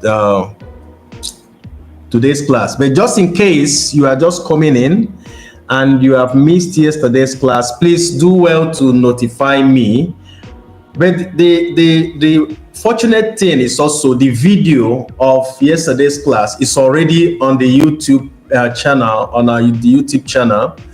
And there are also specific videos that I broke down, so you can take your time, rewatch it.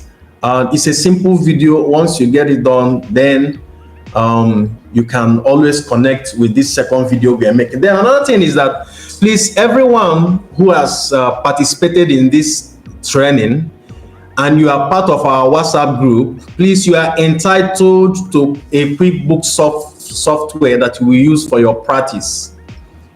Every training we conduct, we make sure that students access the software. We'll send it to your email. You install it on your system, following the process we've already had on our page, the procedure. Then you can use it to practice in order to perfect on how to use this software. So please do well to join our WhatsApp group and drop your email there.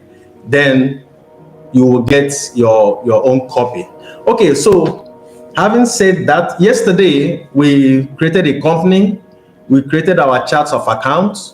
We entered the customer names, vendor names, and employees' names. And we did a lot. We created the VAT, we created the items, and linked them to their respective accounts. So today it's about posting. We want to post the transaction. So I'm sure you still have your case study. Please, if you have it, I've pasted it on our YouTube page, our computer accountant. It's also on our WhatsApp page, computer accountant. So But in case you don't have it, please, when you are sending us your email, please indicate that you need a copy of this so that it will come with your software. So if you have it, then we can now zoom in properly. Okay, now from the first, it says Sky International is a dealer in clothing business. He started business with the following investment, what you can call opening balance or beginning balance, or a balance brought in. So he has a cash balance of 500,000, and he also has a bank balance of another 500,000, making it a total of 1 million naira capital. Okay, now if you noticed yesterday when we were creating our medium of payment, which is cash at hand and cash at bank, we were able to put in the beginning balance, that is the 500,000. So I'm going to show us that this money is already in the system and it has hit our balance sheet. Let's go back to list. Let's go back to list, select chart of account. Now look at it here. You can see it says cash at hand 500,000. So we didn't put for global bank, so I can quickly do that. You click on global bank, edit, and go to edit account. So under opening balance, so this is it. This is you started yesterday, which is on the 11th. So on the 11th, we brought in 500,000 as cash at bank, and yeah, save and close. So you can see, look at the breakdown now. You can see we brought in 500,000 naira cash, 500,000 naira in the bank. It gave us a capital base of 1 million naira. This is one of the fastest way to get this information come into the system. This is one of the another way to do it is using the journal, which I'm going to show us right now. In case in the process of creating your chart of accounts, you couldn't use this medium, which is the fastest and I feel it is the most easiest because it doesn't allow you to pass through debit and credit. Now, in case such a thing happens, you can now use journal on the alternative. So how do I use my journal to still achieve the same thing? Watch me. You go to company menu. You go to company menu.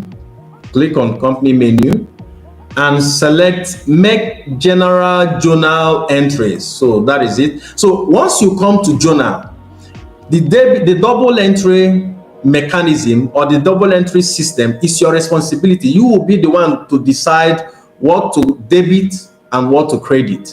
So in this regard, both cash at hand and cash at bank are all assets. And every asset, once asset increases, it is debited, right? Then once it decreases, it is credited. And once capital increases, it is credited. Now, so what you do is you come here, select cash at hand. Watch, I'm not going to pause it so that it doesn't duplicate what we have done already. Watch. Then global cash, global bank, sorry, we have 500,000 there also. Now, both of them, do you see what the software is doing? Both of them will give us a total of 1 million naira. So what I will select here will now be my capital account. That is it. Then as a good accountant, you know, one thing I normally tell accountant is that there's a journalism part of accounting, that is the narration. Every good accountant must understand the power of narration, the power of storytelling. So don't just post without storytelling, because on the day of the audit, there will be nobody to help you. The auditor cannot help you to explain what you should have done in writing at the earlier stage. So make sure that you describe what you are doing, being beginning balance for the period and the period starting this. So you have to I'm not typing it, but I'm just giving you must, so that QuickBooks will have an enriched data. As I'm looking at your figure, I'm also seeing your description. So I can, from your description, I will understand what the money is actually for. So this is it. So you make your description, describe for the bank, and describe that the total of these assets gave us this equity balance, and we are good to go. So the next thing you do is to click and close if that is the only thing you are doing, or click and save if you still have more things you have to post. So I'm not going to save this, so that we already have it in the system, so that we don't duplicate our opening balance. So I will close it. I will exit from here. So if you don't follow the opening balance in the while you are creating the chart of account, you can comfortably do it in the journal. It's the same result you are getting. The difference is that in the journal, it is you that will decide what should be the debit and credit. But on the other side, you give the software the value and the date. The software knows what is debit and what is credit. It has been configured to just behave that way. So I'm exiting. No, I'm not saving it. So good. Okay, so that means that the very first question, the beginning balances, we have taken care of them. Okay, they have been taken care of. We have taken care of the beginning balance. So what is now left is the next posting. Here it says his transactions for the period, vendor transactions first. Have it at the back of your mind. We have already entered the names of our vendors yesterday. So when you watch the videos, you see all this things. So that I want us to hit that 1 hour 30 minutes mark. Okay, and we end so that we can go and enjoy our holiday. I still have like 3 more classes, physical classes, before I will go home. Okay, so look at the first question here. It says Sky International, he bought 100 handbags. Sky International bought 100 handbags on credit from Morgan Designers at 500 each. Sky Investment bought 100 handbags on credit from Morgan Designers at 500 naira each. Please, I want to carry everybody along. Are you still hearing me? Am I audible enough? Are you seeing my screen? Please quickly indicate so that we are now on the critical part. Please, are you still hearing me? Indicate, and are you seeing my screen?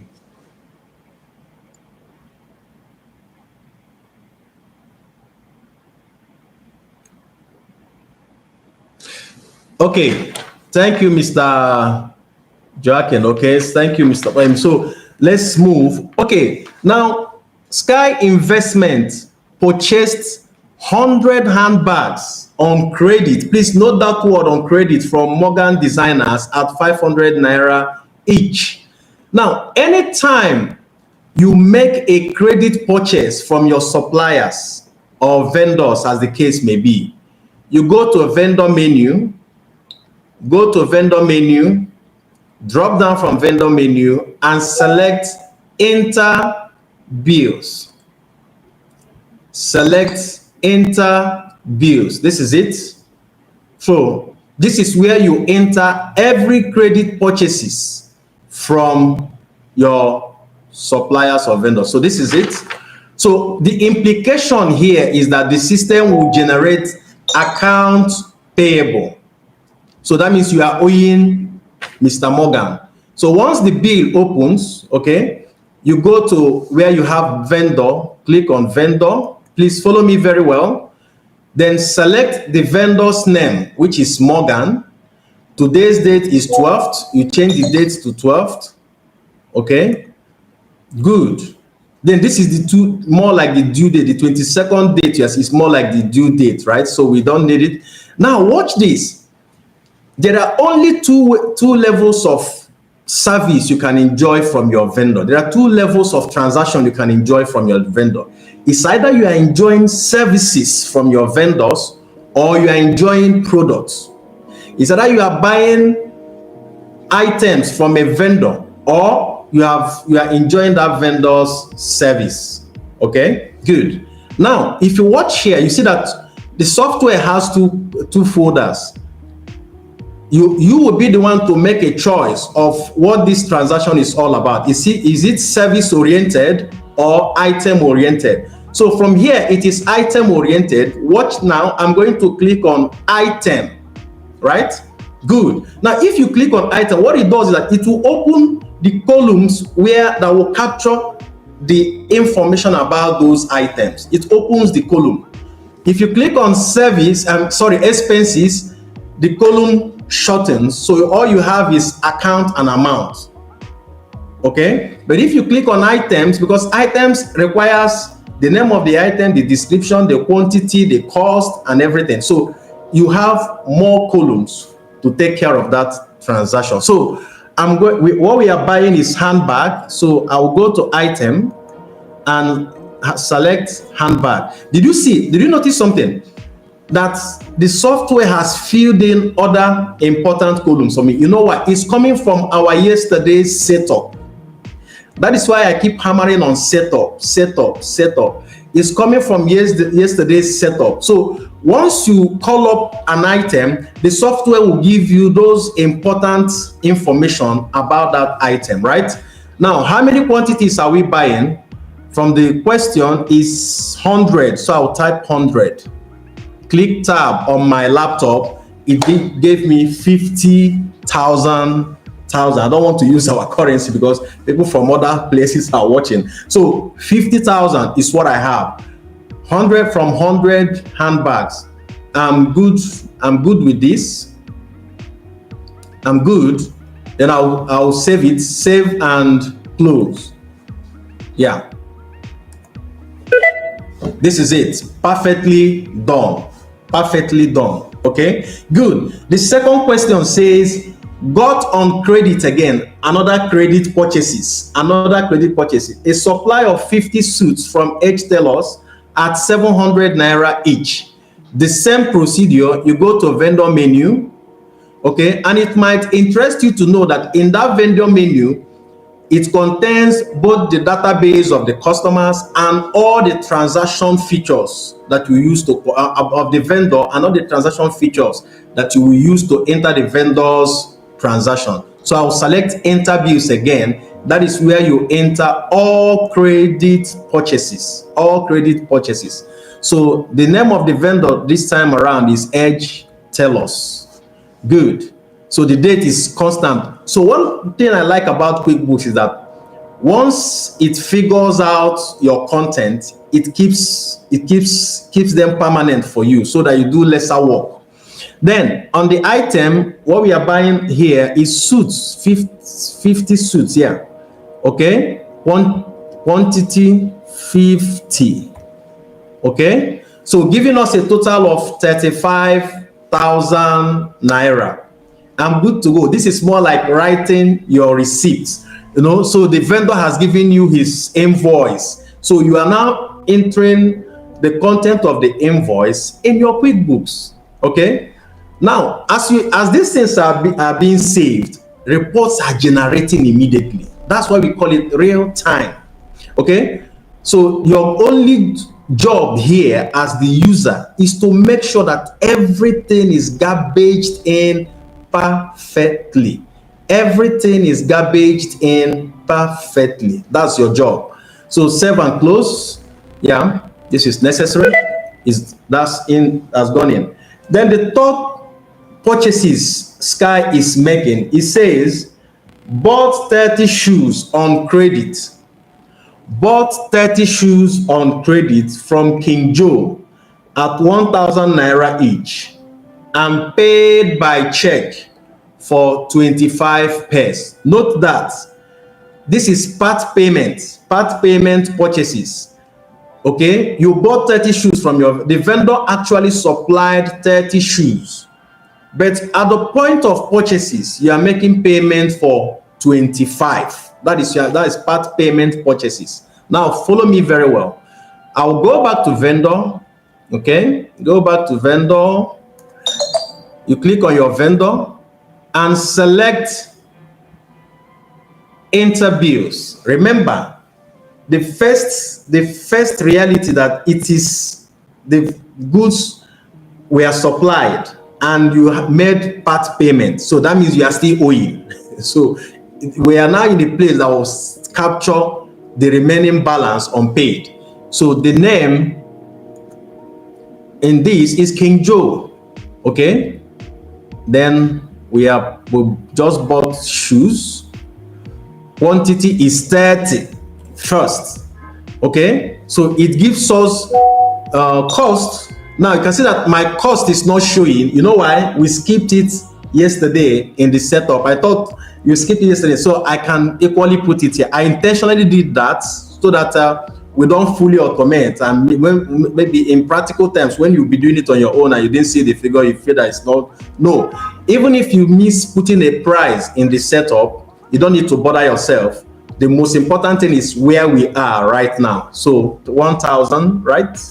Is it 1,000? Yeah, 1,000. So the value of those shoes is, you can see the system is asking, do you want this amount to be, updated on that platform? Yes, I want it. So it's giving me 30,000 naira, right? Good. Now, the other layer of the question said you paid by check for 25 pairs.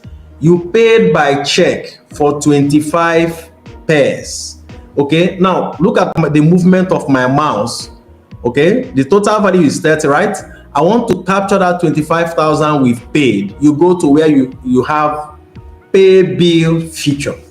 This is where the 25,000 already paid will be captured, right? So you click pay bills, whatever it pops up, just click yes.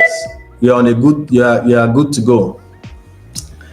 Okay, now you can see that information is already here. So what do I do now? The total value is 30,000, but I just paid 25 pairs, which is 25,000. So I'll clean up this and replace it with 25,000. So the implication is that I have 5,000 unpaid bill, okay, accruing to King Joe. Then you come down here, follow my mouse. Once you send the figure, you come down to the medium of payment. We paid him by check. From the question, by check, right? So I will drop down and select Global Bank. Okay, so I don't like seeing this, so I don't want it to pop up again. Thank you. So we select, enter the amount, okay, then move down to the medium of payment used in paying King Joe, which is, we gave him a check that went through our bank. Then that is the Global Bank. Finish. So pay selected bill and pay bills. So you can see we are done with the vendors. We are done with the vendors. You can even hear it's showing you the balance remaining. We are done with the vendors. So everything is sorted out in the vendor. Please let me also put this across to us. This is a beginner proficiency level. With this knowledge, you can comfortably manage a business of this nature. But we also have our masterclass training that takes you around different types of businesses: NGO, construction, manufacturing, retailing, departmental stores, consulting, different types of business, restaurant, saloon, and different types of business. So that's what we're doing. The masterclass is dynamic and broad, and it's not only how to run a business, how to troubleshoot, how to network multiple systems to use, the same software. Okay, so a lot is done in the masterclass, but with this, you can still figure your way out comfortably. Okay, thank you for being there. Please don't forget to encourage us. Don't forget to subscribe. Don't forget to comment, like, and share so that it gets to as many accountants, as many people who are in our field as possible, so that they can benefit from these ideas. And I also want to chip in here that in the next 2 weeks from today, we are going to, our training will be on Sage 50. Sage 50 Quantum Accounting Software. Okay, so thank you for being there. So let's go to the next version of the transaction, customer transaction. So Sky Investment has made purchases. He has brought in the products. Now it's about time he starts selling. He now wants to start selling those products. Okay, So I'm going to move away from the vendor platform. Okay, good. Now the first sales made to a customer is 90 handbags. He sold, Sky Investment sold 90 handbags at 1,000 naira each to Kef Fashion House, a customer. The underlining word there is on credit. He sold 90 handbags on credit to Kef Fashion House, right? Good. So I'll go to customer menu and select create invoice because it is a credit sales. So the implication is that since it is sold on credit or it is sold on trust, it is sold based on the integrity and relationship we have with Kef Fashion House, we will raise an invoice. The invoice reminds him that he is liable to us to the tune on that invoice, to the amount on that invoice. So you click on create invoice. Good. Okay, so in the customer name, you select Kef Fashion House. The date is already there, which is today's 12. So once your system date, you can see your system date here is correct, the software picks your system date automatically. Okay, now quantity. What's the quantity of handbag? 90. Then you go to the name of the item is handbag. Did you notice that? Based on the yesterday's setup, all I need is to give the software the quantity which it doesn't have and the name of the item. The software does the remaining calculation. Okay, now from the question, it says every item is subject to 7.5% VAT payable to the tax authority, right? So where is my VAT? Watch, look at where I am. This is the VAT. You drop down from here, drop down and select VAT. Automatically, VAT inclusive, it calculates. So the total becomes 96,750. So 90,000 to the company, 6,750 to the government. Okay, so our duty is to act as a tax registrant on behalf of the government. So we'll collect the tax on behalf of the consumption tax on behalf of the government. So what he's now paying us is 96,750 and we are good. Okay, so save and close. Yeah.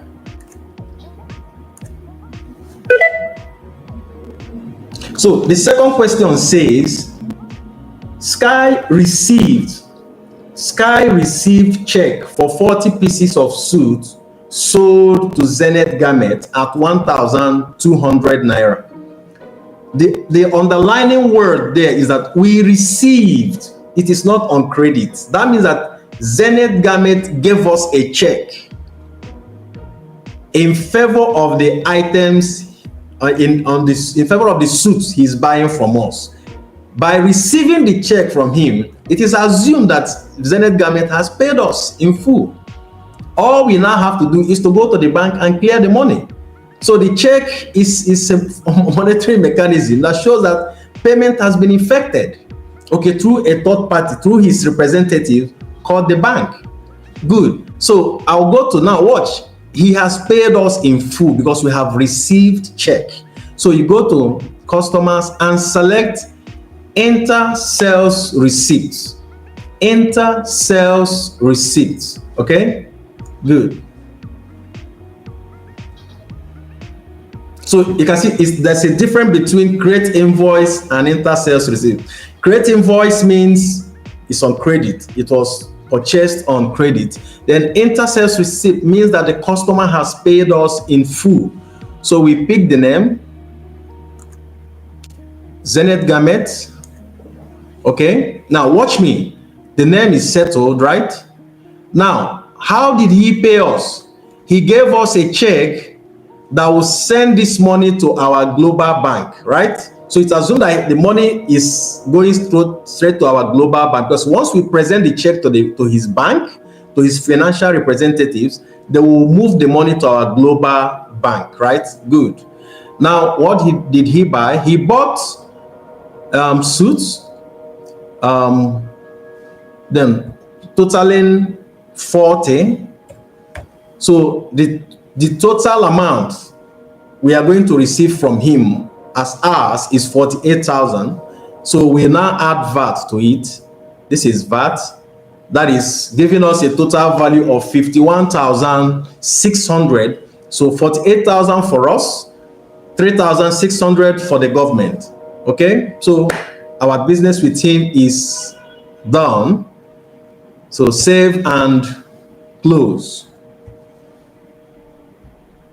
So a normal day, I can finish posting everything here in less than 10 minutes, because so that's years of experience. So, but with this video and what you'll be doing on your own practicing, you will still there's no school there's no place where they teach how to be fast. Is a natural phenomenon. When you keep doing the same thing, speed naturally flows in. Okay, now this next transaction there, Sky sold 25 shoes at 2,000 naira each to McDave Boutique and got paid by cash for 22 pairs. So another part payment. A customer is paying us in parts. That's why in real life, there are three businesses. There are three means of businesses. It's either you are selling on credit, or you are selling in full, or you are selling in part payment. You are selling in part. So it's either your business is credit business, full payment business, or part payment business. Virtually every business is like that. Even government business, sometimes you are part paid. So okay, so let's capture that transaction. So I will remember it involves debt. He did not pay all. Therefore, there's a certain part of that transaction that is a debt against him. So we go to create invoice. Okay, then select McDave Boutique. Okay, quantity is 25. That's the overall quantity, and the item in question is shoes. So you can see I didn't affect the price yesterday. I intentionally left it so that you can also put it here. So it's not a must that you must have to put price in the setup. No. You can also leave it, then do your price in it, because price changes. Okay, but even that one we put in yesterday in the setup is just mere data. It's mere data. It doesn't influence anything. The only thing that it helps you when that item is called up, it helps you to calculate the item, the quantity against the price. But even if you don't put it, you can do it here. You will still get the same total, which is 50,000. Okay, then we'll add VAT. Then it gives us 53,750. 53,750 naira. Good. Okay, now the second layer of that question says he paid for 22 pairs. Out of the 25 pairs, which is the total value of the transaction, he's paying for 22 right now. So look at my mouse, you move to where you have receive payments. Okay, good, and select yes. Good. Everything is moving smoothly for us. Okay, that's it. Now this is where I will effect that payment, right? So he's paying us through cash. It's not by bank, so he's giving us the money cash. So I'll drop down from here where it says deposit to. I'll drop down and select cash at hand. Okay, then how much is the 22 pairs? So 22 by 2,000 will give us 44,000. Okay, you see that? It will give us 44,000. So once this is done, you can now save. So something is blocking my save platform, so I have to minimize the window to get it. So you can click on save.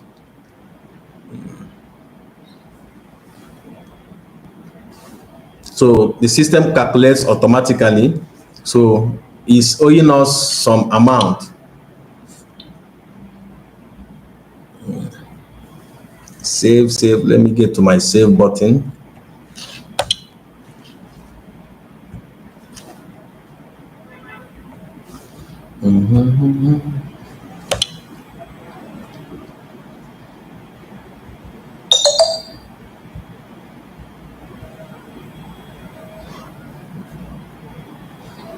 So I have to remove my tax bar because the save button is down, so it's blocking it. So I have to use tab to get where the save button is. So I have to use tab. So because I have to share my system, so it has blocked the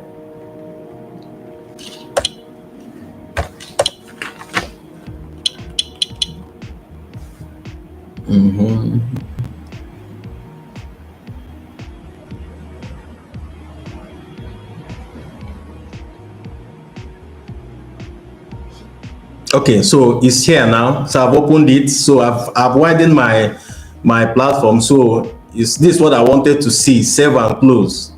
Okay. Because I've shared my screen, so it reduced the size of the screen. Now you can see that, watch this now. It has brought me back to the invoice. So I have the total amount, the part payment he made, which is 44,000. So you can see the balance remaining. So what is now owing us as debt is 9,750. If you look at the McDave navigation bar here, you can see that it's also explained in detail. The total value of the invoice is 53,750. He made a part payment of 44,000 and he has an open balance of 9,750. So I'm done with this. Save. Excellent. So we have one more customer left, and it says sales by cash, 5 handbags. You know, I told us yesterday, when you go to departmental stores, when you go to fuel stations to buy, to refill your car or to buy items, you notice that they hardly ask you who are your name, okay? But they print out your receipts and you move on. You are seen as an on-the-fly customer. So most businesses run that way. Most businesses run as on the fly, especially departmental stores. Okay, even normal business can keep a data of some customers, some major customers, and other customers. It runs them as on the fly. That means your transaction is one-off transaction, and the implication means that an on-the-fly customer is not entitled to credit sales because there's no relationship between the customer and the business. Okay, so that is the essence of this last question. Sales by cash, 5 handbags. So he's still a customer, but on the fly. So I'll go to customer, and in the implication also is that he pays in full. If a customer who I don't have any relationship or an on the fly, because when you go to departmental store, you don't buy on credit, you don't give them part payment, you pay in full. So I'll go to enter credit sales receipt, enter sales receipt. Now the name of this customer is not in our database. The name of this customer is not in our database. Okay, so what do we do? Watch here. I can now use a generic name, customer. Okay, then you have handbag. How many is he buying? 5. Then add VAT to the whole stuff. So where he's giving us 5,375. Okay, so save and close. So the money goes. Now watch. You see, if I have left now, we will have sent this money to a wrong account. The money is cash. He paid cash, so not by bank, right? So I'll drop down and select cash at hand. So these are little things you have to pay attention to. How was the transaction paid? How was it contracted? Is it on credit? Is it on full payment? Is it on part payment? How was it paid? Is it by bank? Is it from cash at hand? Is it from petty cash? These are little details you must know. If not, you notice that sometimes you now see that what is paid by cash, you have erroneously sent it to bank. Your balance sheets will not be accurate. So that's why I keep hammering. Accounting is the mirror, or I can add another one, is the clean mirror, is the immaculate mirror through which every business sees itself. Because if your mirror has some fog on it, if your mirror is not clean, or has some dirty patches on it, when you look at your mirror, your face will be distorted on the mirror. Your mirror will not give you accurately who you are. But when your mirror is clean, it's immaculate, it gives you exactly who you are. So accounting, that is how I have defined accounting from the university days. So accounting is that clean mirror through which every business sees itself and its financial realities. Okay, so I'm hitting this to go in. Yeah, and we are good. We are done with all the cells. Now let's go to everyday transactions that go on within the office, most especially expenses. Okay, transfer of money. So we don't have enough money in the office. Your boss directs that some money should be moved from the bank to the petty cash so that we can continue running our operation, and the other expenses that might occur. But before that, the next question says, Sky paid the following vendors. Remember, we have bought from them on credit in a certain day. I'm just using a real life scenario. Now, maybe after 10 days, 5 days, 30 days, 60 days, as at agreed, or the vendor has started demanding to be paid. Now we are about to pay some of them that we are owing. Okay, so the first on the list there is Morgan. We are paying Morgan Designers for 95 handbags. Remember, we bought 100 handbags. So out of the 100, we are paying him for 95 right now. So you go back to vendor and select now pay bills, because we are paying. Pay bills. Good. Okay, so who is on the line? Morgan Designers, 95 handbags by check. So I'll select Morgan Designers. Okay, good. And he's being paid by check. So it goes to our global bank. So how much are we paying Morgan Designers? 47,500. So I'll clean up. This is the amount we are owing, 50. But out of this 50, we are not paying in full. We are doing 47,500. So good, excellent job. So done. The next person on the line is Edge Tailors. We are owing Edge Tailors 30,000, and we are also paying him 30,000. That means we are paying in full. You go back to vendor and select pay bills again. So it's all about paying. So you select Edge Tailors. So out of the 35, so it's 35, we are paying 30. Good. So, and it is by cash, not by bank. We are paying him by cash. So you drop down from account and select cash at hand. Good. And pay selected bills. Okay, Mr. Opayemi is asking, where is my office located? Okay, I will type in that at the end of the class. We are in Wuse Zone 5, Abuja here. That's where the training is being transmitted live on YouTube. Okay, so it's Wuse Zone 5, but I will send you the address, Mr. Opayemi. Okay, now this is done. Then the next person to be paid is King Joe. Now, in real life, it's not a must that all of them will be paid in one day. So different scenarios, different demands. But for our case study here, everything is going in today. So King Joe, we are paying King Joe for the remaining 5 shoes. If you remember, then you go back to vendor and select pay bills again. So this is King Joe, where his money is off our radar. So Then it is by cash as well. We are paying King Joe by cash. So pay selected bill, done. So all the vendors at present has been taken care of, okay? So the next people, remember in normal business, as you are paying your vendors, your customers are paying you, you know, money is all about money in, money out. It keeps, you know, our capital keep recycling itself and it keeps turning out our profit.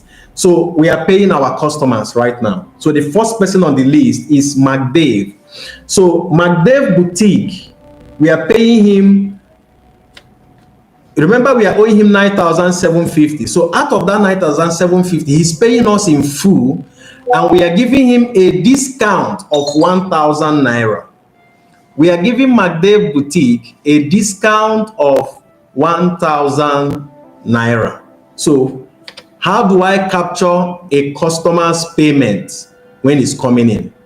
Remember, this payment is not full payment. It's part payment made at the beginning. It's coming from a credit sales. This payment is coming from a credit sales and part payment as well. So I'll go to customer menu, right? Okay, click on customer menu and select receive payment. Where are you? This is it here. Look at it here. Click on customer menu and select receive payment.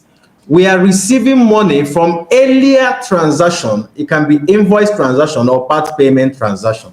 Okay, so receive payments.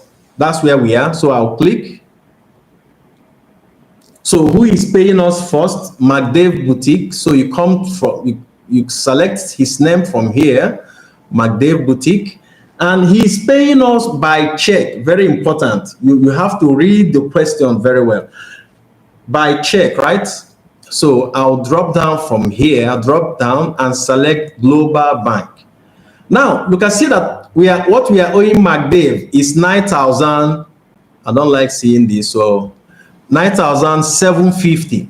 But in the process of him completing his payment, we gave him a discount of 1,000. So what we are expecting from him is actually 8,750. So how do I capture? Remember, discount allowed is part of a prudence law. Prudence law says make provision for all possible losses. We are losing money. We're supposed to have our 9,750 in full, but because of business, incentive and managerial rule of thumb, we decided to give our customer an incentive. But that incentive is coming at a cost to us. So prudence law says we must capture it. So that's why we have to expense the money through our expenditure structure. So you go back to having selected this, right? You click to show that this person is being zeroed out. You now go to look at this. You click on discount and credit. Discount and credit, right? You drop down, click on discount and credit. So how much discount are we giving him? 1,000. Then you link it to the discount allowed account under expenses. Job perfectly done. So click OK and save anywhere. Did you see the breakdown? Look at the breakdown here. Look at the breakdown. You can see the breakdown. What we were formerly owing was 9,750. Now we discounted 1,000 to him, which will expense through our expenses. Then what is actually coming to us as cash, as check, is 8,750. So excellent work. So save and close. Okay, fine, good. I can see that from the messages, the voices are clear. So let's now go to the everyday transactions, everyday things we do in the office, everyday transactions.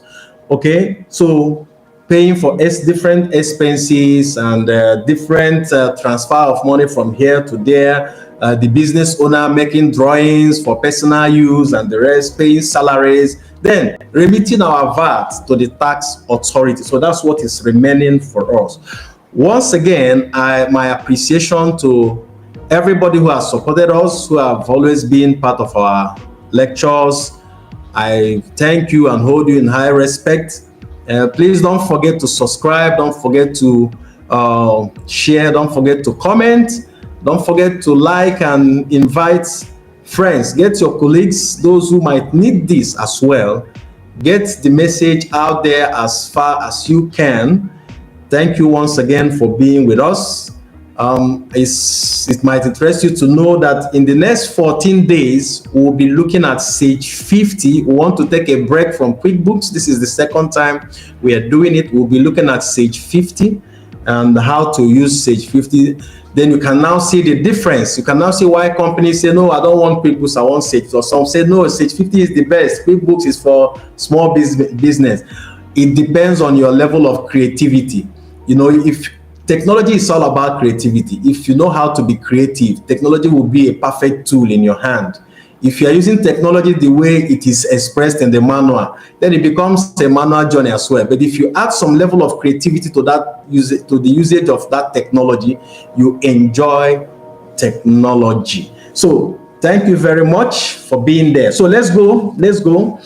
Other transactions. These are more like internal transaction by Sky Investment. So the first one, it says withdrew cash from bank for office use. Every business, we see this all the time. Sometimes the petty cash is going down. There will be an approval given for money to be withdrawn from the bank to be used in running the office. Please, accountant, don't be afraid of expenses. Expenses is a blessing. I can bet you, as long as you are a business, this webinar we are doing, yes, we are doing it for free, but it has cost us time, money, and stress. You understand? So as long as, and for us to get to you, we have to expense our way to you. Okay? As long as you are not ready to expense as a business, that business will struggle. Can you now imagine a company like Coca-Cola spending close to $10 billion on advertisement alone? So that's how you see Coca-Cola every part of the environment. If any part you turn, you see Coca-Cola's billboard.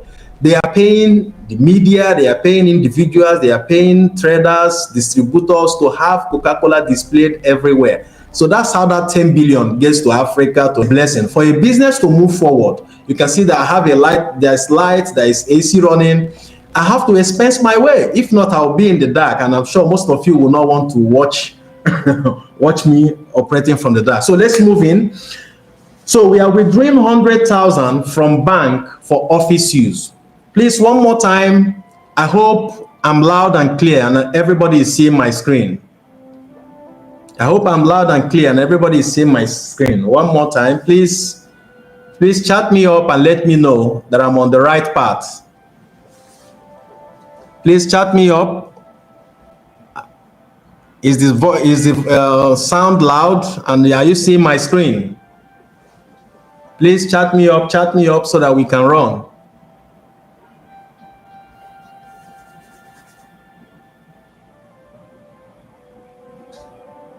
Okay, Mr. Kola, thank you very much for your reply. So I'm good to go. Thank you for that blessing. Okay, so we drew cash from bank for office use. So the business is moving cash from the bank to the office for further use in running the business. So this is where journal come in. There are two ways to do it in QuickBooks. I'm going to show you the two ways. Number one is using a journal. Number two is using what we call transfer fund, which is more faster. Okay. Now let's go to journal. You go to company menu and select make general journal entry. So remember, anytime you come to journal, the double entry is your responsibility. The debit and credit is your responsibility. Okay, so if you do it wrongly, it will show in the report. Now, our basic accounting terms: debit the receiver, credit the giver. So the bank is giving to cash, so we debit cash. So you select cash at hand, 100,000. Then cash at bank. You see what QuickBooks does? It understands how to do the second leg. Then please, narration is important. You narrate what has happened, being cash withdrawn from bank for office use, or being cash, whatever is the approval says. That's what you put in under memo. So this is one way to do it using journal. You debit the receiver, credit the giver, and you save. But I'm not going to use this platform. Okay, I'm not going to use here. Another shortcut is you go to banking menu. You go to banking menu and select transfer funds, because it's a transfer operation. Okay, so this is it. We are transferring from the bank and we are taking it to the cash. And how much are we transferring? 100,000. The same thing the journal will give you. That is exactly what transfer funds will also give you. The same accounting result. The important thing is that know where the money is moving from and where the money is going to. Then you can see that QuickBooks has a summarized narration for you. But if you have a longer one, you can clean up this and put yours. So save and close. Yeah. Good. Now the next is paid rent by check. Paid rent. So Sky International is paying rent, possibly to his landlord, to the facility managers, to the agent. Okay, you can see that in the question, I intentionally removed name. Because sometimes too, we can also see our vendors as on the fly. The way we are seen as on the fly when we go to patronize, we can on our own see some of our vendors as on the fly, or we don't even need to put them in our database. The important thing is that the transaction is captured. So this is an expense. How do we capture that? You go to banking menu. And select write check. Go to banking menu and select write checks, right? So I'll click on write checks.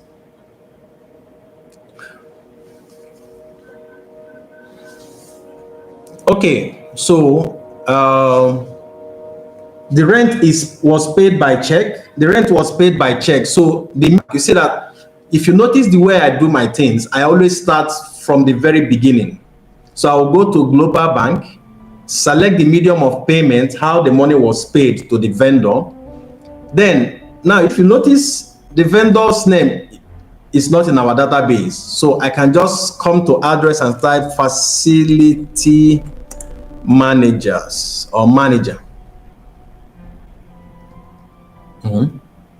Facility manager, right? Now it is not an item, it is a service, so I will remain under the expenditure folder. So if I click on item, the background will turn white, meaning that I want to enter what is quantity oriented, but this is a service-based payment, so I have to click on expense. Now drop down under account, you go to rent, then select enter the amount 10,000, then make your narration. Because of time, that's why I'm avoiding narration, but please, as a good accountant who understands what professionalism and storytelling is, you must always narrate what that transaction is all about, at least for audit's sake, to save your name. For audit's sake, you must always give a narration. Okay, so I'll save this. Now the next one is stationaries. We purchased, Sky Investment purchased stationaries by cash. So you go back to banking and select write check. So write check simply means it's a platform that captures all monies being paid out. All monies being paid out. Okay, it's basically from services. So that's the work of banking. Okay, now this transaction is paid by cash. I will change the procedure to cash. The name is not given, so let me say Sahad Stores. Okay, it's not in our database, but I still have a column where I can enter the name. Then you have stationaries, amount 2,000. Then you do your narration, okay? Then save. The third one is bought a motor van by cash from Kia Motors. So we are buying an asset, okay, by cash from Kia Motors. So the same money is going out. Go to banking, write check. Now, because the name is here, I can on the fly add a name. I can on the fly add this name. I want to add this name. I don't want to treat it as on the fly because asset is an important component of the business. So at the same thing, the person that sold it to us is also very important. So I'll go to pay to the order of and select add new. So there's always a shortcut in virtually all the features where you can on the fly add a new name. So click on, so I'm creating a vendor. Yeah, I'm creating a vendor. So remember I told you yesterday, when you type in the middle, it will duplicate itself. So capital letter, I prefer it, Kia Motors, okay? So once you click, it will duplicate itself. So you can see it has appeared both ways. Okay, so this amount is going to fixed asset, that is motor van. Look at it here, motor van is a fixed asset ledger. So the amount we spent in buying it by cash is 55,000. 55,000, yeah. And it was paid by cash, very important. The medium of payment is very key. So save and close. Then we paid utility bill to PHCN. So we go back again, write check. So I'm using on the fly to key in the name PHCN. It's also a vendor that provides energy services, PHCN. So he said this name is already in the vendor list. So that means that we created it yesterday. It means that we created this name yesterday. So the system will not allow you to duplicate the same exact name. So let's see if it was created yesterday. Yes, you can see it here. Created it yesterday. So they provide energy services to us, that is utility bill, and we are paying them by cash. So you drop down, select utility amount 1,500. Then you do your narration, then save and close. Good. Now the last expenditure incurred is internet subscription. So we'll go back now, and this is what I'm going to do. If you don't want to use banking and write check to capture monies being paid out, you can also use journal. So this last one, we are going to treat it in the journal. It is just the same result you will get. The only difference is that in the journal, you will be the one to decide what to debit and what to credit. But in the receipt or source document or commercial document, you just give the software the details. The software will now debit and credit perfectly on your behalf. So I will use journal to answer internet subscription on 4.5. So go to company menu, scroll down and select make general journals entry. Okay, good. I don't like seeing this. So the meaning of this thing, it said assigning numbers to journal. It means that QuickBooks is the one assigning numbers. You can see this number now.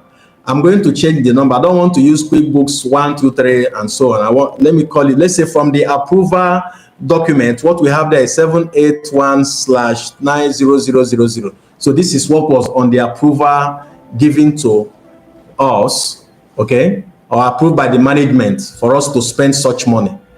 Good. So I'll come here now. Internet subscription is an expenditure, okay? So it has to be on the debit side. So I'll select internet subscription of 4,500. Then it is being paid by cash. Now, if you also notice, I did not include the medium of payment. One of the things they taught us in school is that, but I can remember from the mouth of my lecturer, whenever you are given a question and the medium of payment is not expressed, then it means you have to use cash. Okay, so that's why I left it open. Okay, so then you credit cash because asset is decreasing. So anytime asset decreases, you credit. Anytime expense increases, you debit. Then please always remember to do your narration. Let me just chip in this as my storytelling. Okay, so you debit internet subscription and credit cash at hand. Then we are done with this. And good. Then paid salaries to workers. We have 3 workers. They have the accountant, the marketer, and the security man. So we have the accountant is John Edet, the marketer is Flora James, the security man is Gate Peters. So we are going to pay them salaries for the month or for the period we have just run our business. Good. So 2 ways again. You can use write check. You can go to banking and select write check, or you can go to journal, debit salary, and credit the medium of payment. So let's use banking write check. So the first person is John Edet, who is the accountant. So we are paying him by check. So that means it hits our global bank. So I'll come to the pay to the order of and select John Edet, right? Okay, so select John Edet, then pull up salary. Sometimes you can type the name, QuickBooks will call it up. He's paid 7,500. Okay, then save and close. Now, before I do that, now I'm going to make one mistake now, and you notice that QuickBooks, please watch this. Anytime you put a figure here, QuickBooks will automatically reflect it here.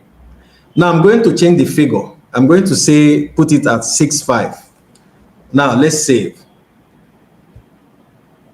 Let's save and see. Now you have pulled yourself into a problem. So I'm going to call this back. I'm going to call it back and make and introduce something to you.